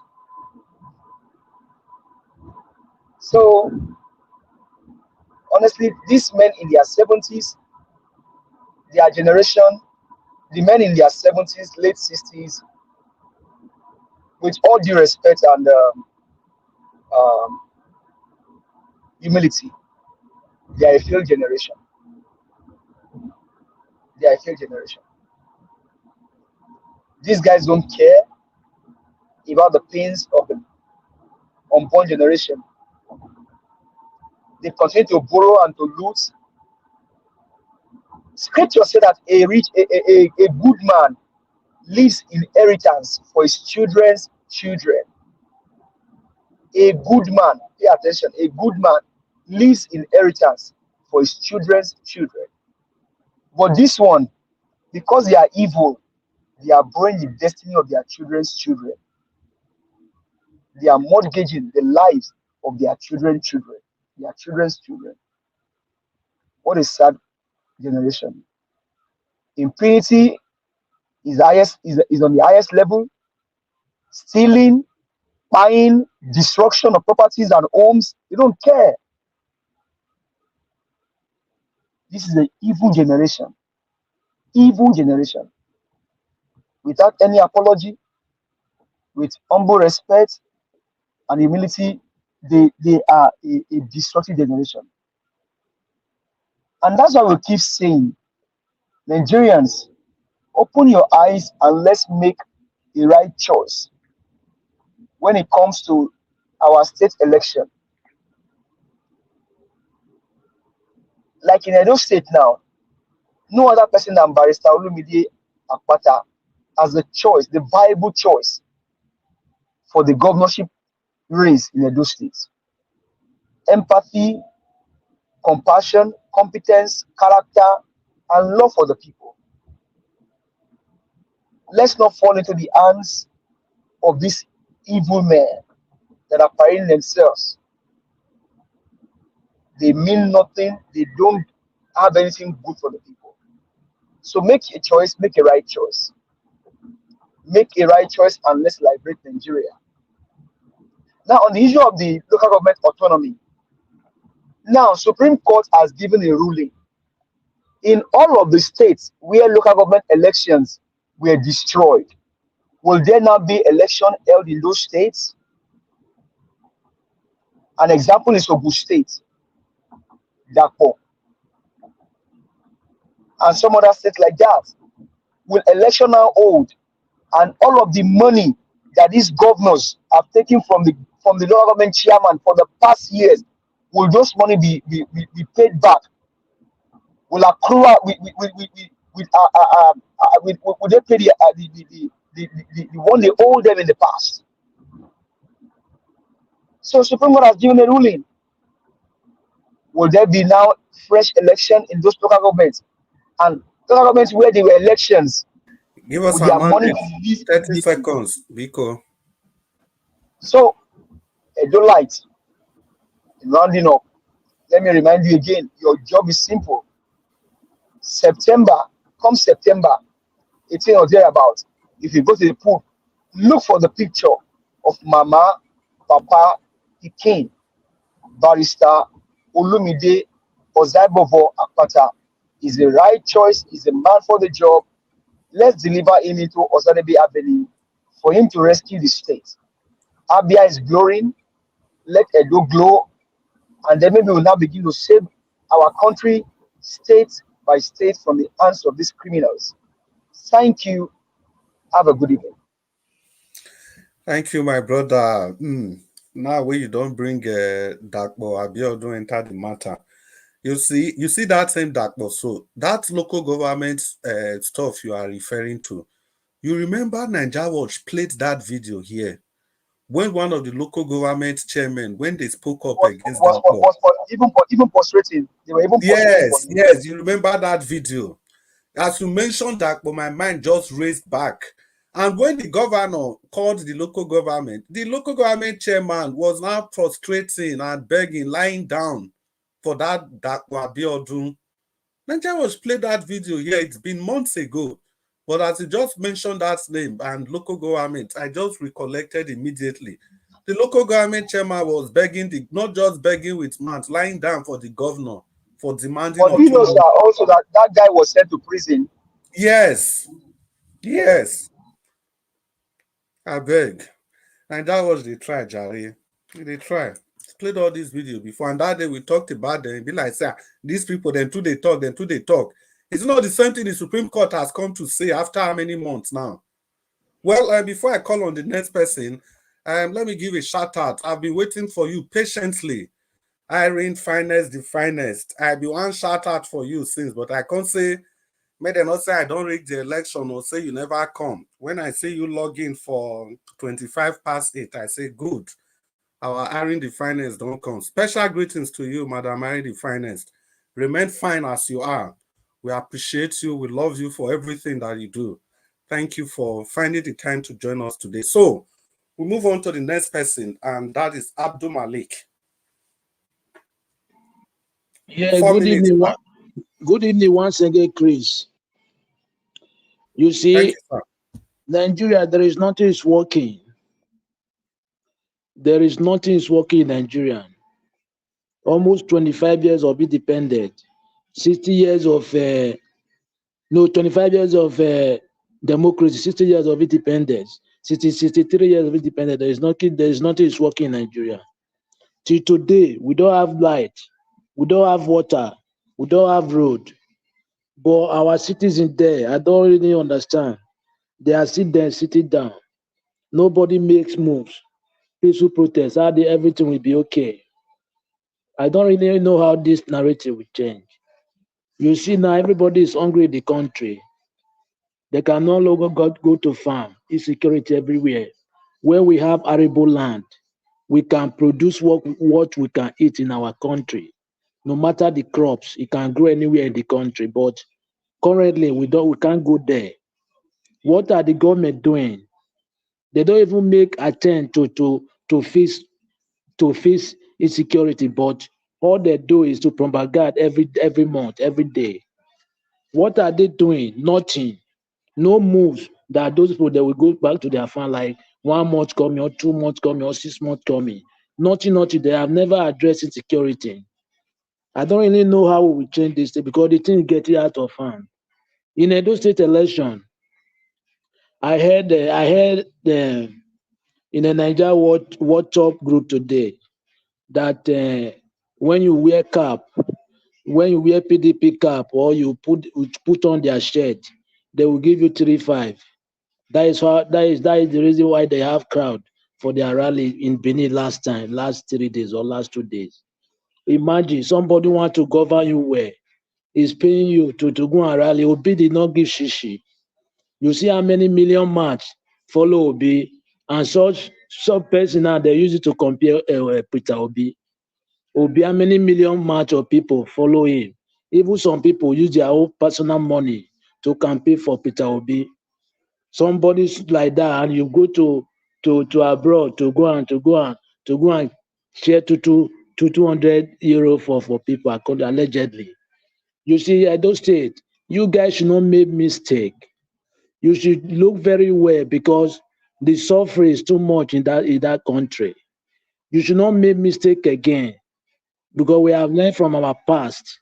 Look at Mr. today Malik, now, Nigeria.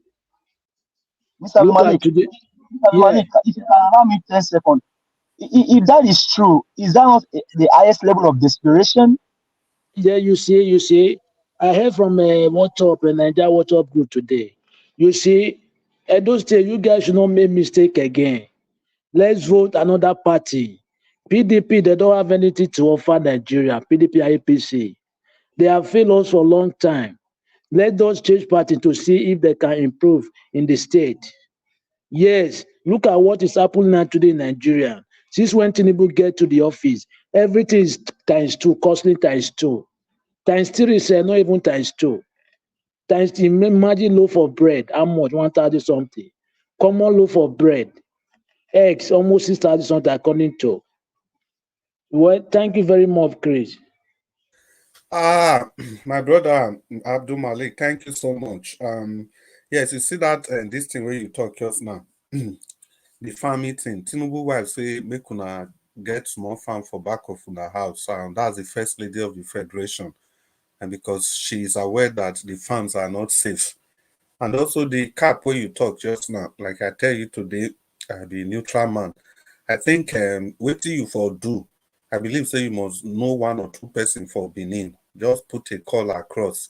May you ask people, may you get the information by yourself. Because now what I do, if I hear some things where they controversial like that, I go call, ask people where they on ground, 1, 2, 3 person. Once they confirm it, I'll take that information and I'll dance and dance and dance and dance with it. I'll keep saying it. I'll keep saying it. I've also heard that before, but I've not confirmed it if it is true. But if it is, it's going to be a shame. But for now, I have no comments to make about that. I'll just try and confirm. Mr. Chris. Yes, sir.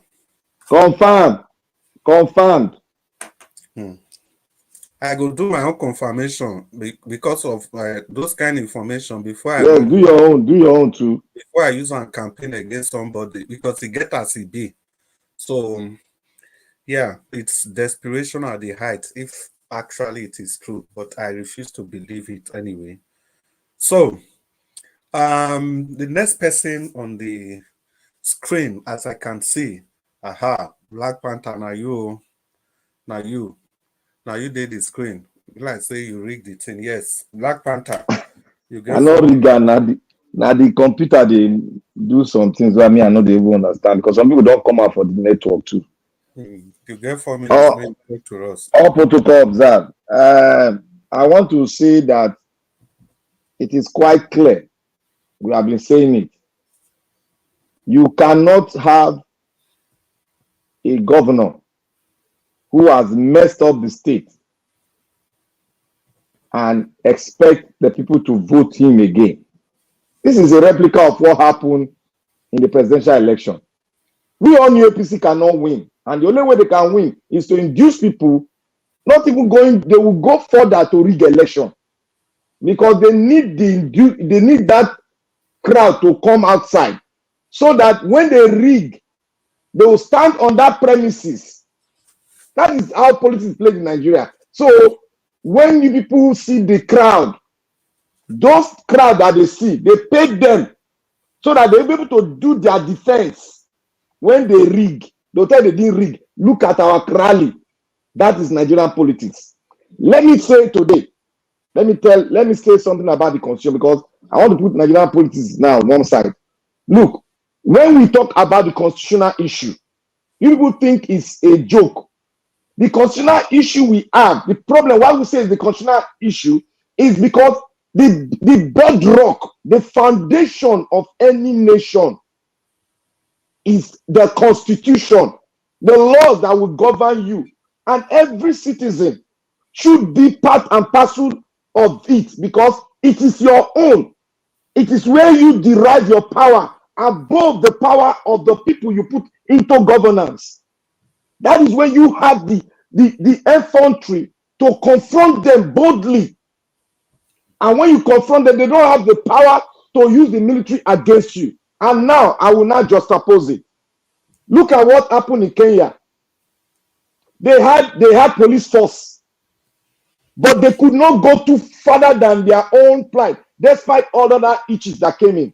The president was forced to reduce his cabinet. And as we are speaking today, the president has been forced to bring down his cabinet. His cabinet, he brought it down today by speaking to the entire populace of Kenya that he has dropped every single member of his cabinet and is now readdressing the state of the nation.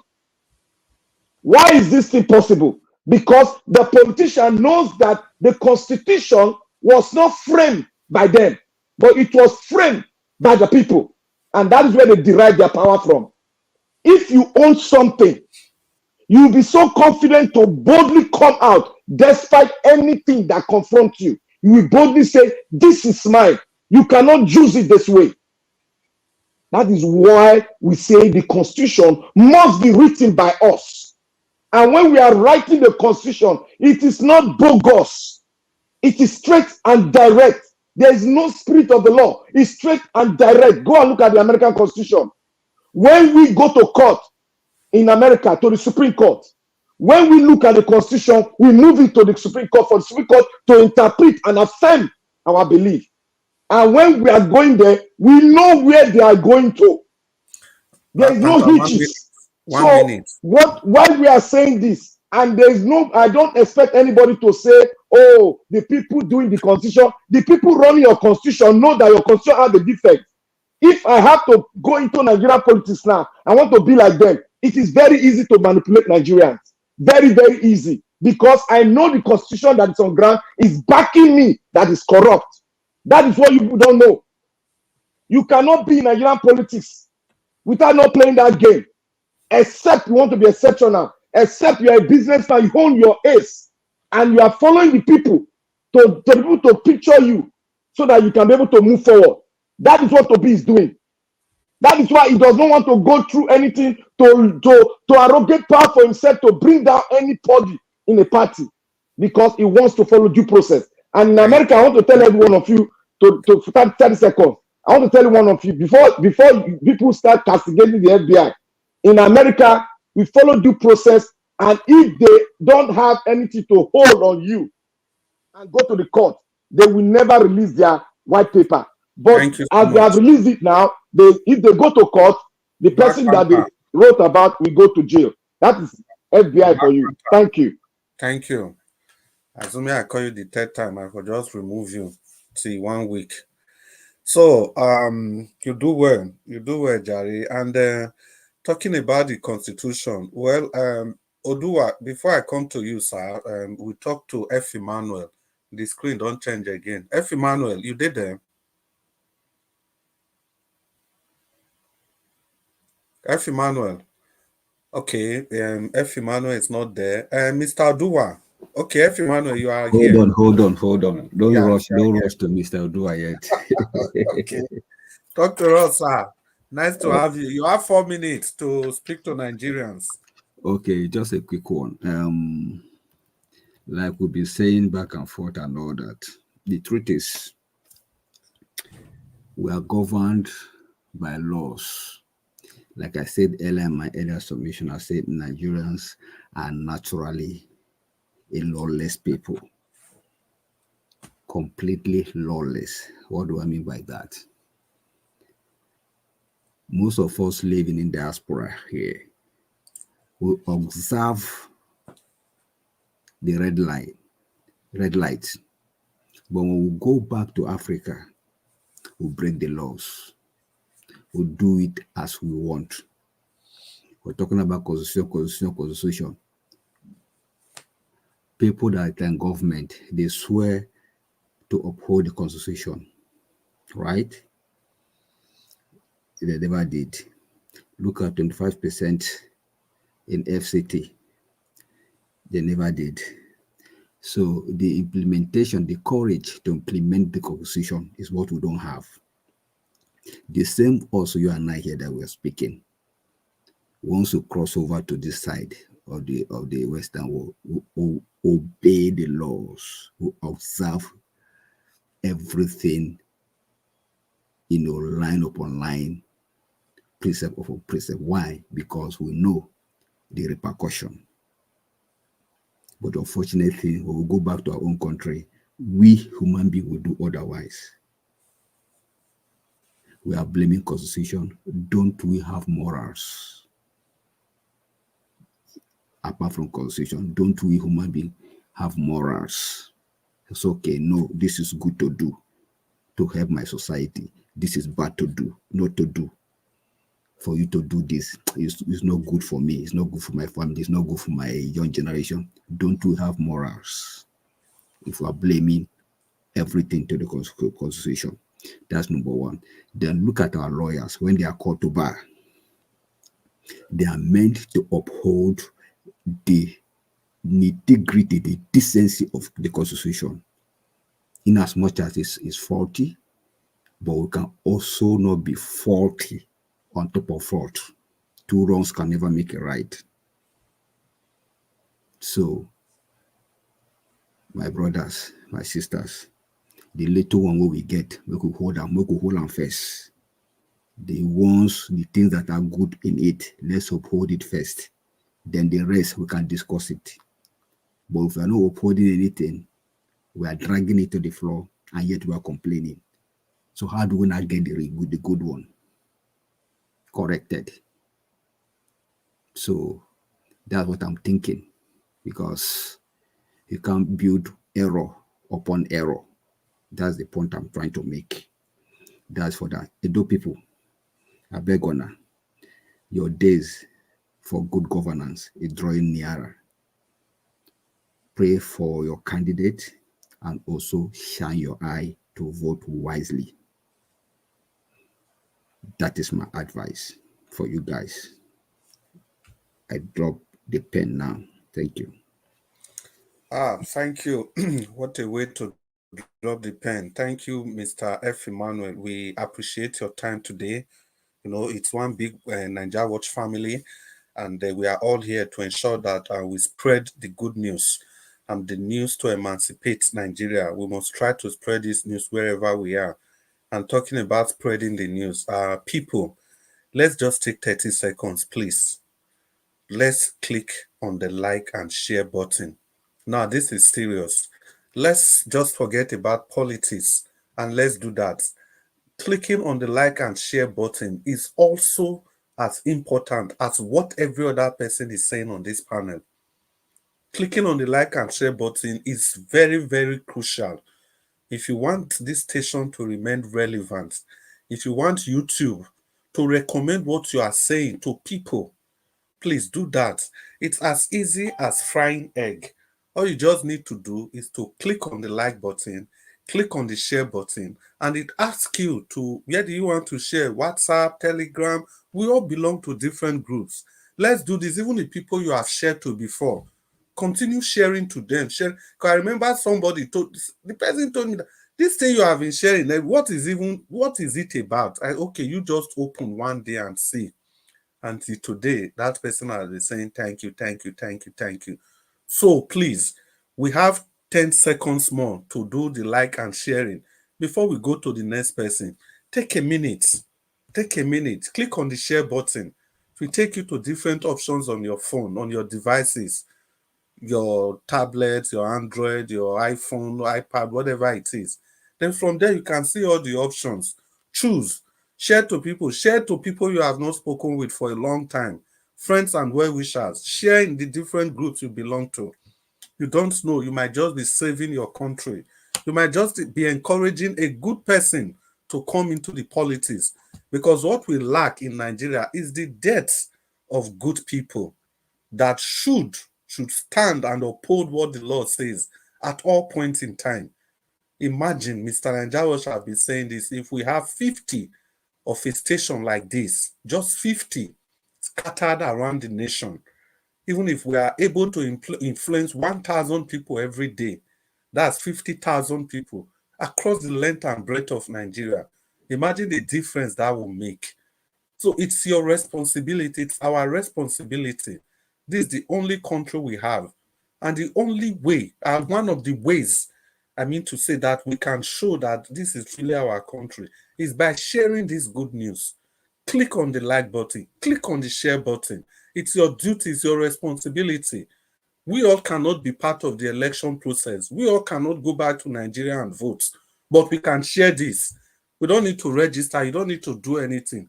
Click on the like button, click on the share button. It doesn't cost you anything. Use that, people. While we move to the next person, which is Mr. Unwonsu Destiny. Are you ready to talk to us, sir? I don't know if my background is noisy or not, because there's a little bit noise there. If you are okay with it, no problem. Okay, if you want me to move on to Mr. Uduwa. It's clear, we can hear. There's no noise in the background. Okay, Mr. Unwonsu Destiny, please, the floor is yours. All right, thank you. Mr. Unwonsu Destiny, have you clicked on the like button? Yes, of course. The first time we have to do that. So everybody on the panel, do that for me, 10 seconds, while Mr. Unwonsu Destiny is telling us about what he feels about the country. Everybody, 1, 2, 3, go. So Mr. Unwonsu Destiny, we are listening to you. Talk to us. Talk to us.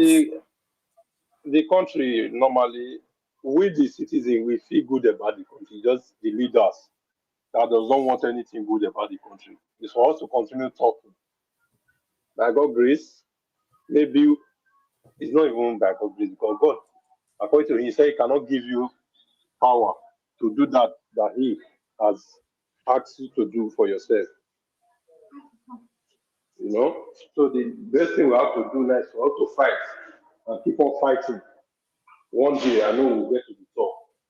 Because all these people, they will not live there unless we force them to live. And we will make sure we do all our possible best to force them to live.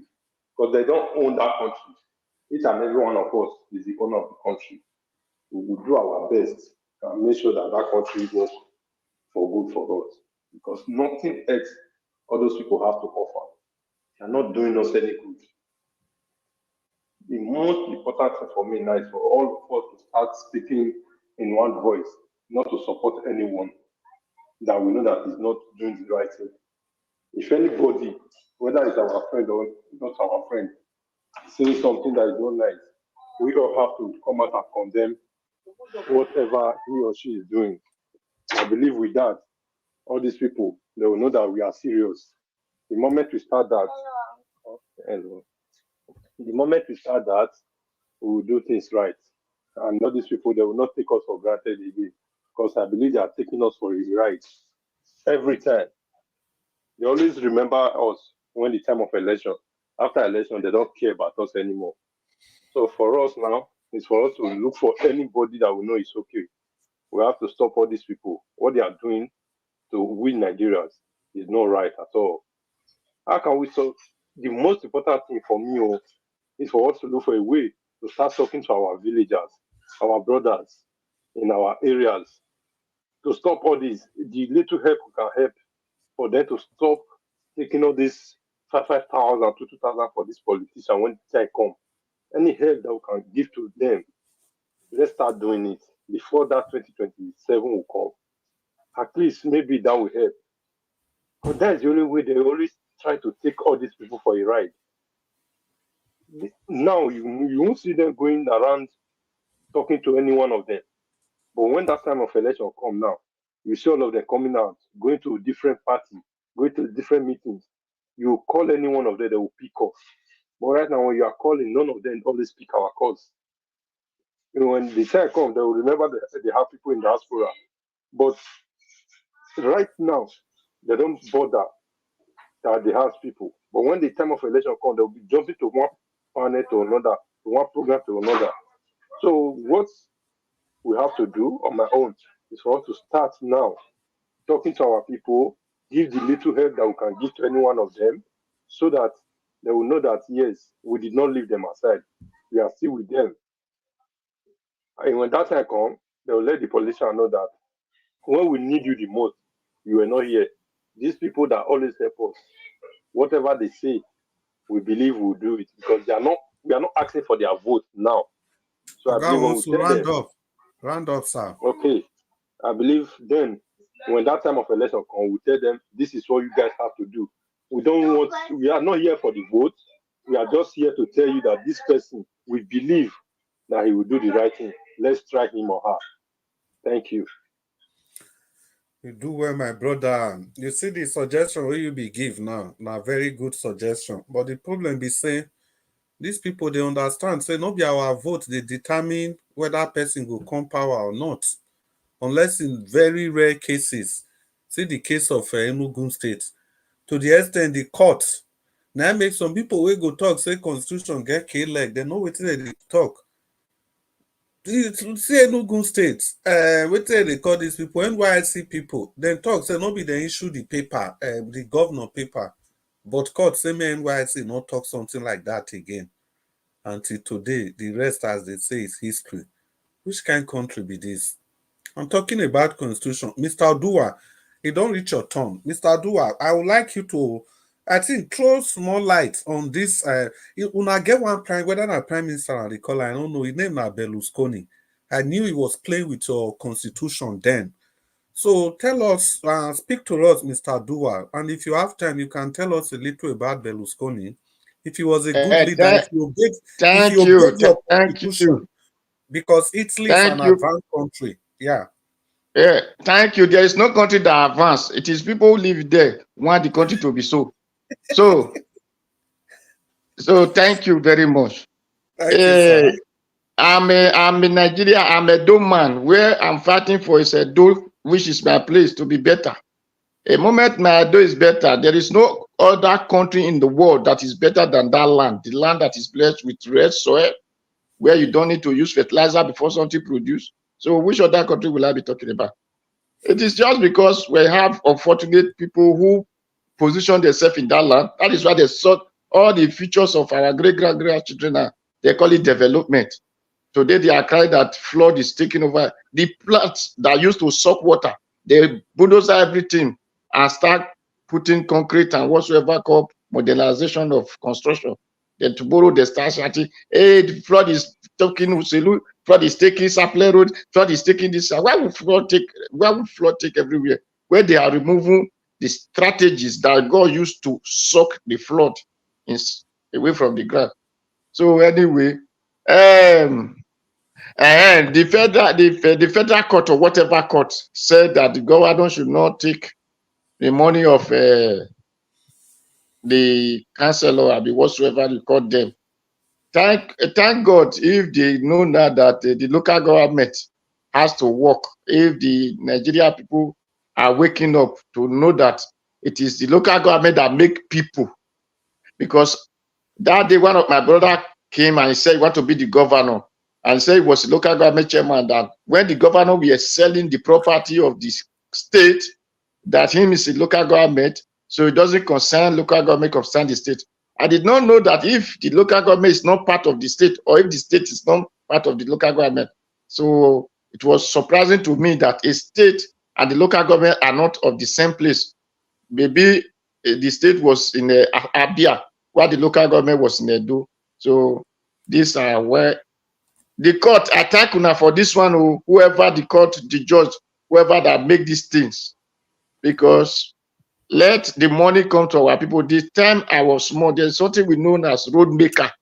Those are the people that make things, make the road, village road, maintain it. Then there was what they call these are the people, the environment sanitaria, sanitations and whatsoever. That they came, they made sure that everywhere was clean. Even that time, they look to people toilet, if it is good enough, the hazard or whatever, they can destroy it. But today, those things are no longer there because the people in power are not the people that are supposed to be a leader. They're supposed to be gate man or wheelbarrow pusher. But in the name of they go to one school or another, they now have British language or one British certificate paper they give to them. So they now claim themselves to be a leader.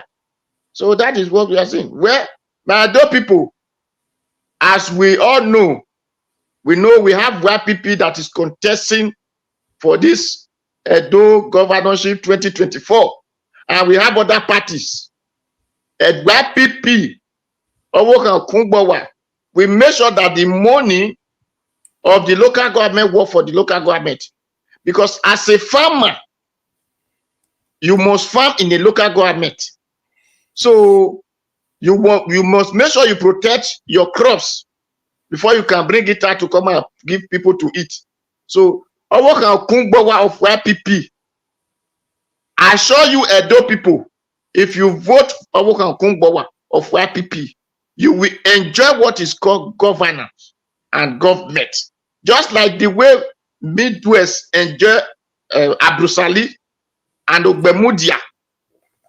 And during the time of the abandoned state, they enjoyed them as a governor and governance and government. So if you vote of YPP by Edo people, that is how you will enjoy what is government and governance, how it's supposed to look like and how it will be. So Owokan is a farmer. He will farm for you and he will guide you so that you can go to your farm.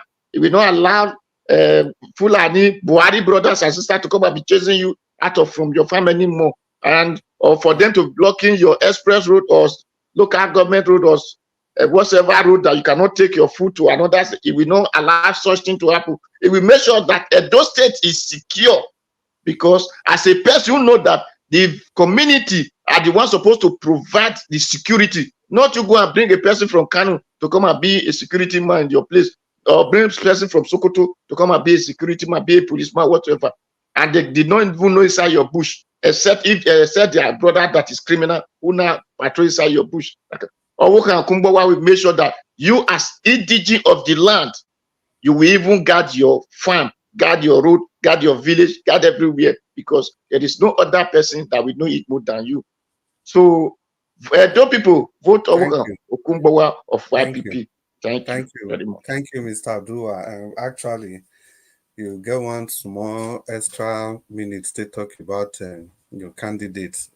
Unfortunately, I couldn't just stop you because you were flowing. You were just flowing, and it would be very unwise to tell you to stop. So, thank you very much, Mr.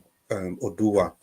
Thank you for being part of this show. And people, yeah, we've all had our share. And before Mr. Naija was coming, let me just use this opportunity to thank our special Peggy Modi for the coffee that you just bought for Mr. Naija Watch, that we bought for this channel. And I want to use this opportunity.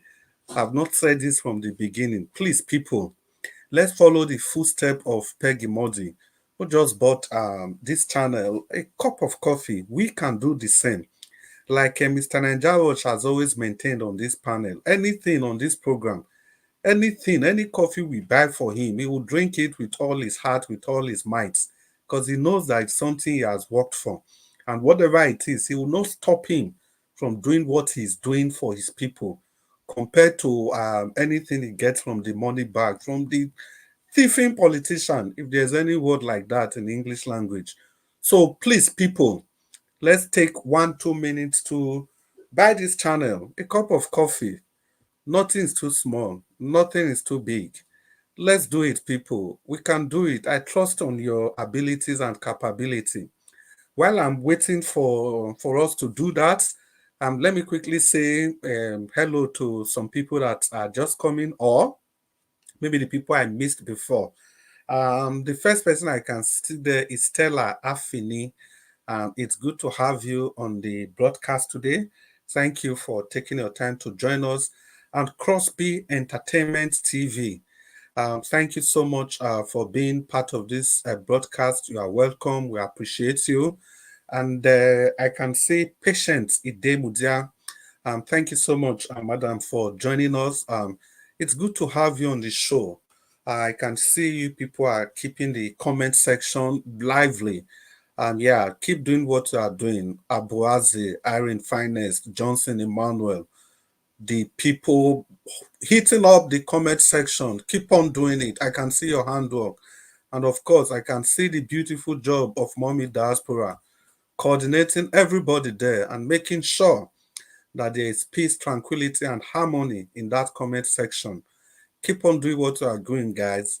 Click on the like button, click on the share button. These are the ways you can be part of discourse. These are the things you can do for your country. Election and voting is just one thing, it's one aspect of democracy. But spreading the democratic words by clicking and sharing the whatever is on the show, yeah, I think you are also contributing your part. You are playing your parts. So please keep up with the spirit. Do it. Do it. If we have not bought coffee for Mr. Nanjao, do something, whatever it is. In the next 3 minutes, do something. Do something before I bring Mr. Nanjao in.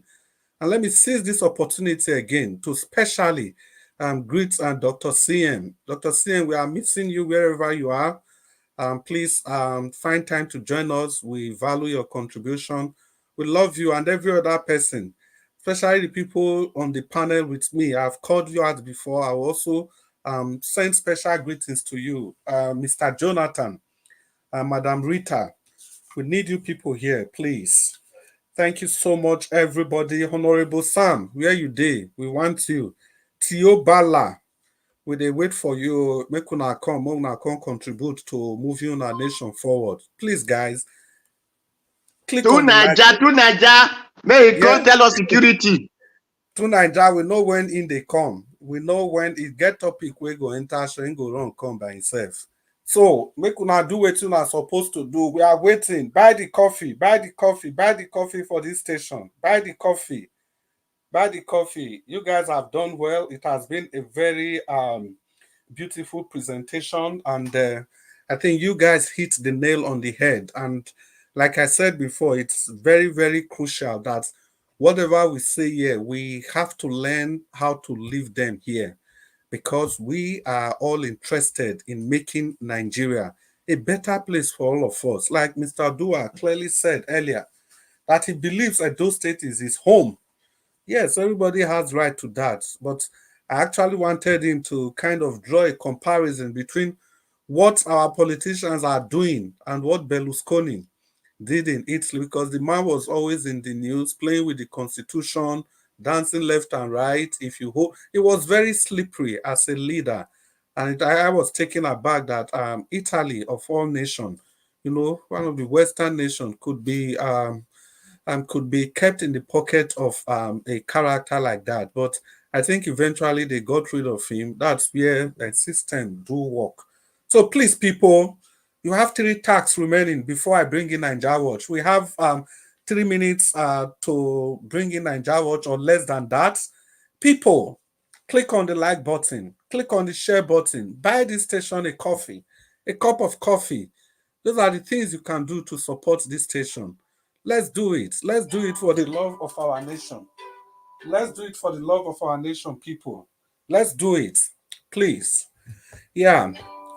So, as I said before, we have to make sure that at every point in time, whatever we do, wherever we are, we have to think of our nation, no matter how comfortable we are where we are, in any country you are. Remember, you are always a second citizen, although most of us are born citizens, some of us are naturalized citizens. But there's nothing like your home soil, where you can lay claim to at any point in time, where you have the opportunity to rise to the pinnacle of your choosing career. And that is nowhere than Nigeria. That is where you have all the bragging rights. That is why anything at all, anywhere you see anything that is being done to free your nation, to free your people, to free the economy, to give your nation that democracy that your nation has been craving for since God knows when. That is why any opportunity you have to do it with all your might, with all your strength. We have said severally that the emancipation of this country lies in our hands. If we expect that we are going to get anything from the West, we are just playing. It means we don't know what we are doing. The world is one global business arena. Every nation is concerned about what they will get from the world. So it's very, very preposterous and funny for we to think that these Western people, they owe us anything. They don't owe you anything. They owe their nation everything. If you close your eyes, they will make you dry. So please, people, let's do our bit. Let's support this channel, because this channel is in the forefront of making sure that Nigeria is liberated from these shenanigans that we have. So people, Mr. Nanjawaj, ready to come in. I'm ready to come in, Mr. Nanjawaj. If you are ready, you can come in. Or if you want us to continue, you let us know so that we know how to proceed. Your panelists, they are all still here. They are waiting. Thank you, sir. Thank you. Thank you for Thank you, Mr. Chris. Can you yes, hear me? sir. I can hear you, sir. Okay. Thank you very much, Mr. Chris. I want to especially thank you for the wonderful job. That was a wonderful moderating. You know, this is actually your first time of moderating on this broadcast, on this channel, and you've done excellently well. I'm very, very grateful. Thank you, sir, for being there when I needed you. Thank you. I want to appreciate every one of you on the panel today. Thank you very much, Mr. Abdul Malik, Mr. Give us a mandate, Mr. F. Emmanuel, thank you. Mr. Odua, thank you. I appreciate every one of you. Those of you that came that already left, I appreciate you all, my people. Yes, where I am is not really that conducive. This is why Mr. Chris came to my aid. But I'd like to use the opportunity to appreciate you all right now. Those of you that came in to the panel, our spectators. Unfortunately, people could not call in today because the phone is not available. Like I said, I'm not home, so I don't have the phone with me at all. So that's why you guys cannot call in. But don't worry, tomorrow you can contribute to the broadcast. The people on the panel, on the comment section, thank you very much. Mother of all, Mommy Diaspora, thank you very much, Mommy, for all you do. I appreciate you always. Thank you, Mother Irish Finance. I can see you. Thank you for all you do. Thank you, Abu Azi. Thank you, sir, for all you do. Thank you, Mr. Johnson Emmanuel, and many others right there. And those that supported the channel, I cannot live without appreciating you guys. Delaja Ogobiyi, thank you, sir, for always being there. Peter Ife, I appreciate you, sir. Raf Oli, once again, thank you very much for becoming a member of our channel. I'm very, very grateful. Just Blue Shell, thank you very much. I appreciate you. The Progressive NG, thank you very much. I appreciate you, my brother, Mr. Akin. Peggy Modi, thank you very much, madam, for always being there. I appreciate you. Thank you. Many of you that are supporting us, I want to say I'm grateful. Yes, I listen to everybody. It's just that I could not contribute because of where I am, a bit noisy, but still, I want to say that, yes, what we all are fighting for is a better Nigeria. We want Nigeria to work in our time. That's why we're doing what we're doing today. The effort, the collective effort is very, very much appreciated. Let's continue to do what we're doing. We'll continue to bring what is happening in Nigeria, bring it here on the broadcast daily so that we can contribute to it. Like many of you have stated on this panel, that if we want to go to other mainstream media, the mainstream media to express our concerns over our country, will be belittled. They won't allow you to speak. So we'll thank God that we have a platform where we can talk. And the beautiful thing about we talking on this platform is that they are listening to us. This is why you see they apply some changes sometimes. You know, they're listening to us, the plight of the people, then they apply changes. Let's continue to put in our effort to do what is right. For any reason, just stand for what is right. For any reason, any reason. I'm not saying some reasons. For any reason, stand for what is right. Because none of us is going to live forever. So you have every reason to do what is right. Even though nobody is going to stand with you, just stand alone and do what is right. I say this all the time here. You know, although somebody approached me the other day on email saying that I portray myself to be like I'm too good and all that, you are very, very wrong, because I've never ever portrayed myself to be a very good man. The only thing I say is that let's do what is right, but I'm not a perfect person. Yeah, but in case you know anything that I've done that you know, please expose me. That's all. That's all I can say. Even though I know I'm not a perfect person, but I will appreciate it if you can expose me. If you think you expose me might affect me, no, it's only going to push me to a higher height.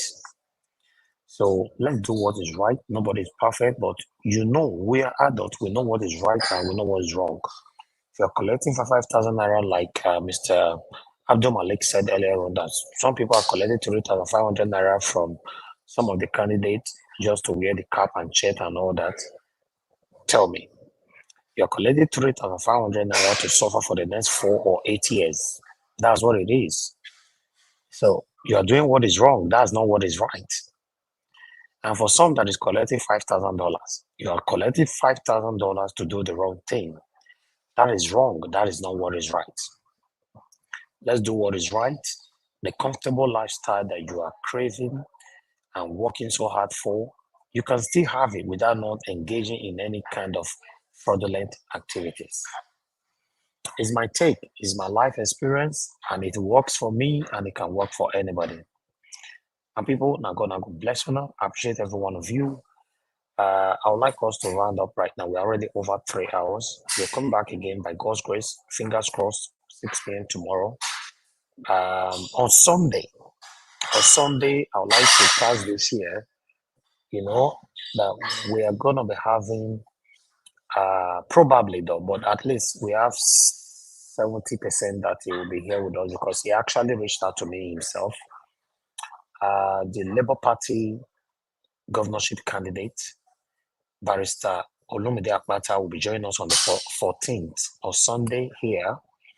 So where we can ask him further questions, what he have been doing so far, and what is his prospective plans for the September governorship election.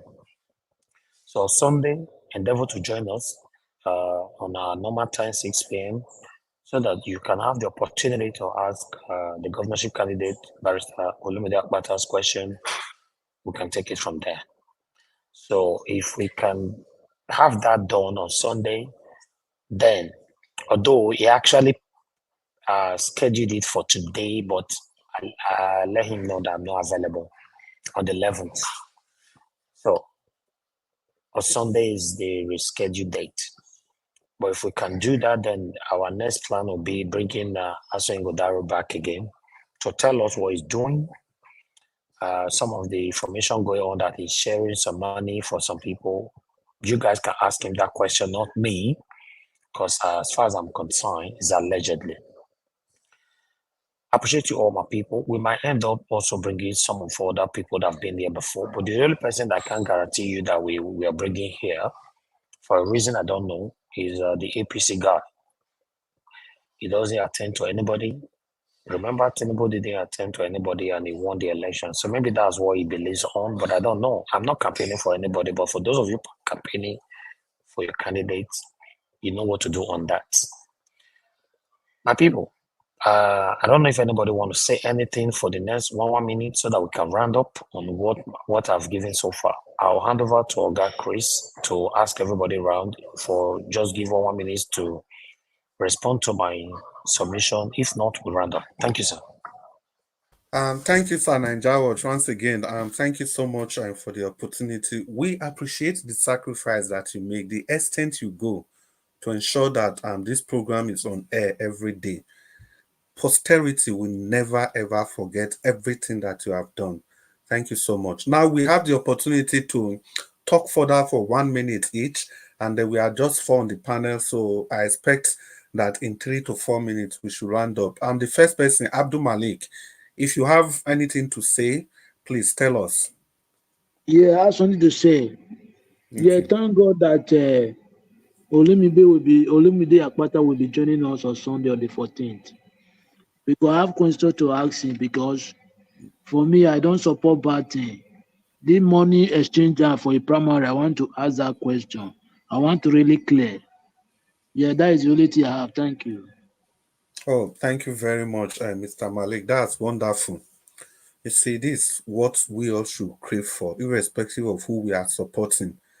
I just like this point that you made, that you want to get that clarification, which is very, very good. Thank you so much for that. And Mr. Oduwa, if you are there, if you want to talk to us for 1 minute, sir. Mr. Oduwa, are you there, sir? I'll be there, but I don't get anything I want to talk. Man, Okay. time don't go. They say Olumide they come. What about your last mate? No, it's not only Opila's mate I have. My own is the Opila's mate is just one of the blessing that God have used to bless us.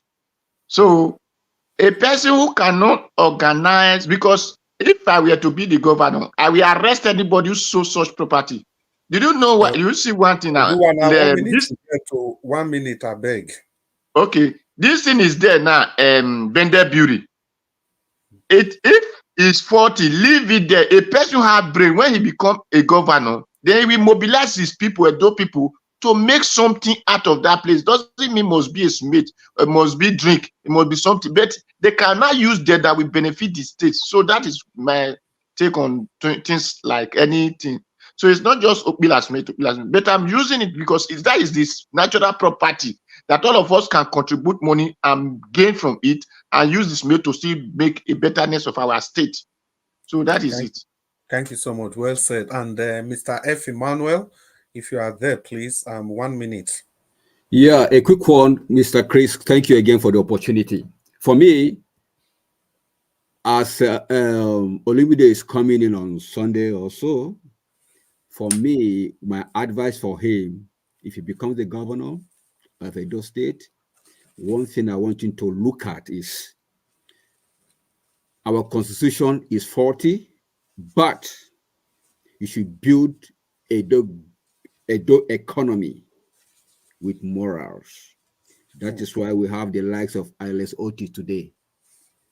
That is why we also had the likes of Peter Obi when he was governor of Abia State. So if constitution is 40, your morals should not be 40. Thank you. Yeah, thank you, the trio, for your contributions. It's nice to have all of you here. Thank you so much. And then for me, I just have this to say. And a man once said that you cannot judge me if you have not walked on my shoes. And Mr. Nanjawas, today I've stepped in your shoes and I've seen that it's not easy. I just respect you so much that if you have to do this every day for how many years, and God will continue to bless you. And once again, thank you for giving me the opportunity to also be part of this show. Thank you so much. All right, Oga Chris, thank you, sir. You have a way of always boosting people's egos, enthusiasm, encouraging people to do more. And God bless you. You have always been doing this now for the past couple of years. Yes, I agree with you. It's not easy to do this every day. It's not easy. It's just because of the consistency and the encouragement from some of you.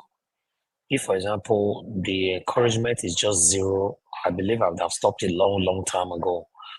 But the encouragement is there even when I'm getting tired. I hear one or two words. I just, okay, let's do this. Let's do this. But nevertheless, I want everybody to understand that it's a collective effort. What about the panelists that comes here every day? Some of you are very, very consistent as well. It's not easy. I want to say thank you very much. God bless you, number people. We've come to the end of this broadcast. We're continuing again tomorrow by 6 p.m. And then we're going to take it from there. Although I have a surprise for everybody, I will be showcasing this surprise between now till next Friday, unexpectedly. I don't have a day. I'll showcase the surprise. But but before now, I want to let you, I'm not talking about someone coming to the panel. That's not a surprise. A surprise just from me. I'll showcase to you guys on air. It's gonna be randomly showcased. But nevertheless, I appreciate every one of you. Thank you so much once again, Oga Chris. I think you're going to do more of this for us whenever you have a chance. Because I never knew that you can do this. Mother Patricia was actually with us today. Yes, thank you very much, Mother Patricia. I appreciate you. Thank you so much for all you do. Yes, almost everybody on the panel have moderated here. I want to say I'm grateful. Whenever I call you guys, you are there for me. I'm grateful. It's not easy to do this. Thank you, thank you, thank you. I'm gonna go bless you now. Thank you very much, those of you that supported us today once again. And our people on the comment section once again. Wonderful Mommy Diaspora, Mother Iris, Finance, China, my dear sister, Rosie Ayosh, Peggy Modi, and many others right there. Stella Masavedo, thank you very much. We've come to the end of the broadcast. Please allow us to end it right now. And I'll see you guys again tomorrow by God's grace, 6 p.m. so that we can continue for where we stop. My people, have a good night and bye for now. Just walk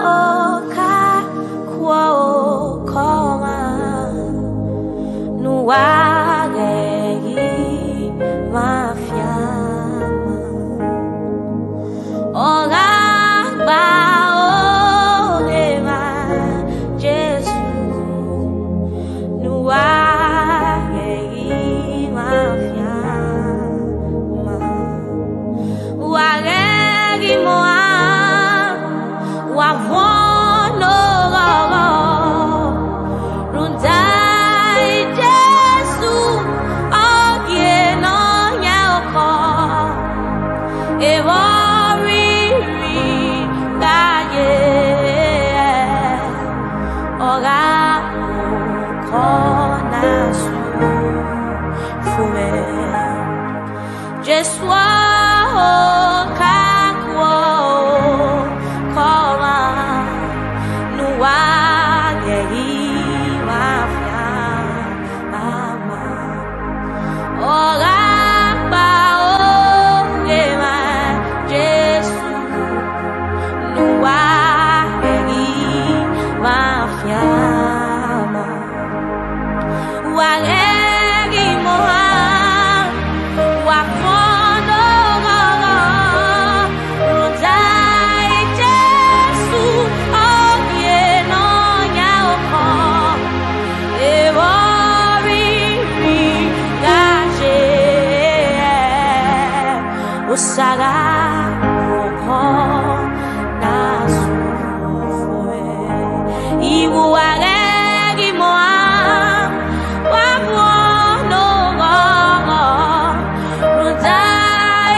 no sabe o meu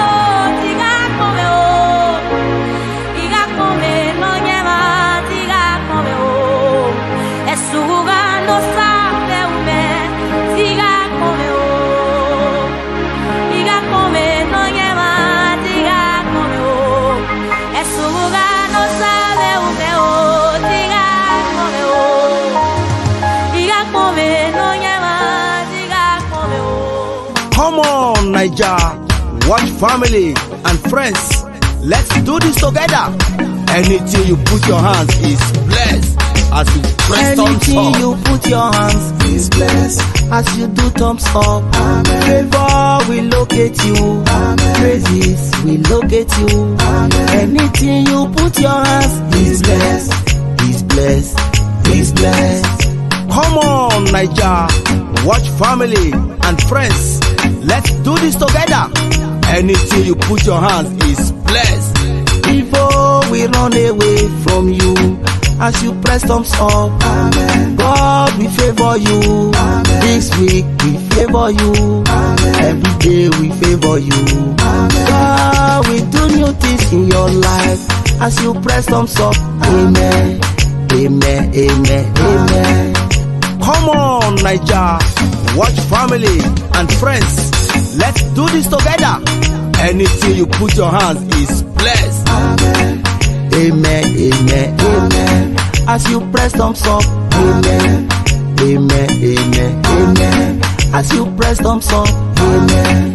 Amen. Amen. Amen. Your wife go dey gbadu you. Friends he go look up to you. Every blessing go they follow you. Oh yes, as you press thumbs up, the calamity go run away. Oh. Bad thing go run from you. Oh. Everything go come better, better, better. So far make you just do thumbs up. Oh, yeah, do thumbs up. No, no, no, no, no, no. Amen, amen, amen, amen. Amen, amen, amen, amen, amen, amen,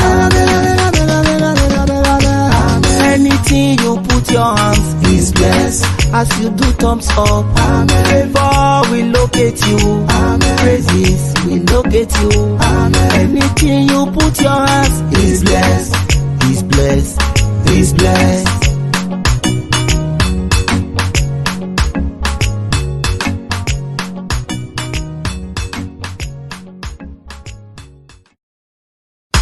Come on, Naija,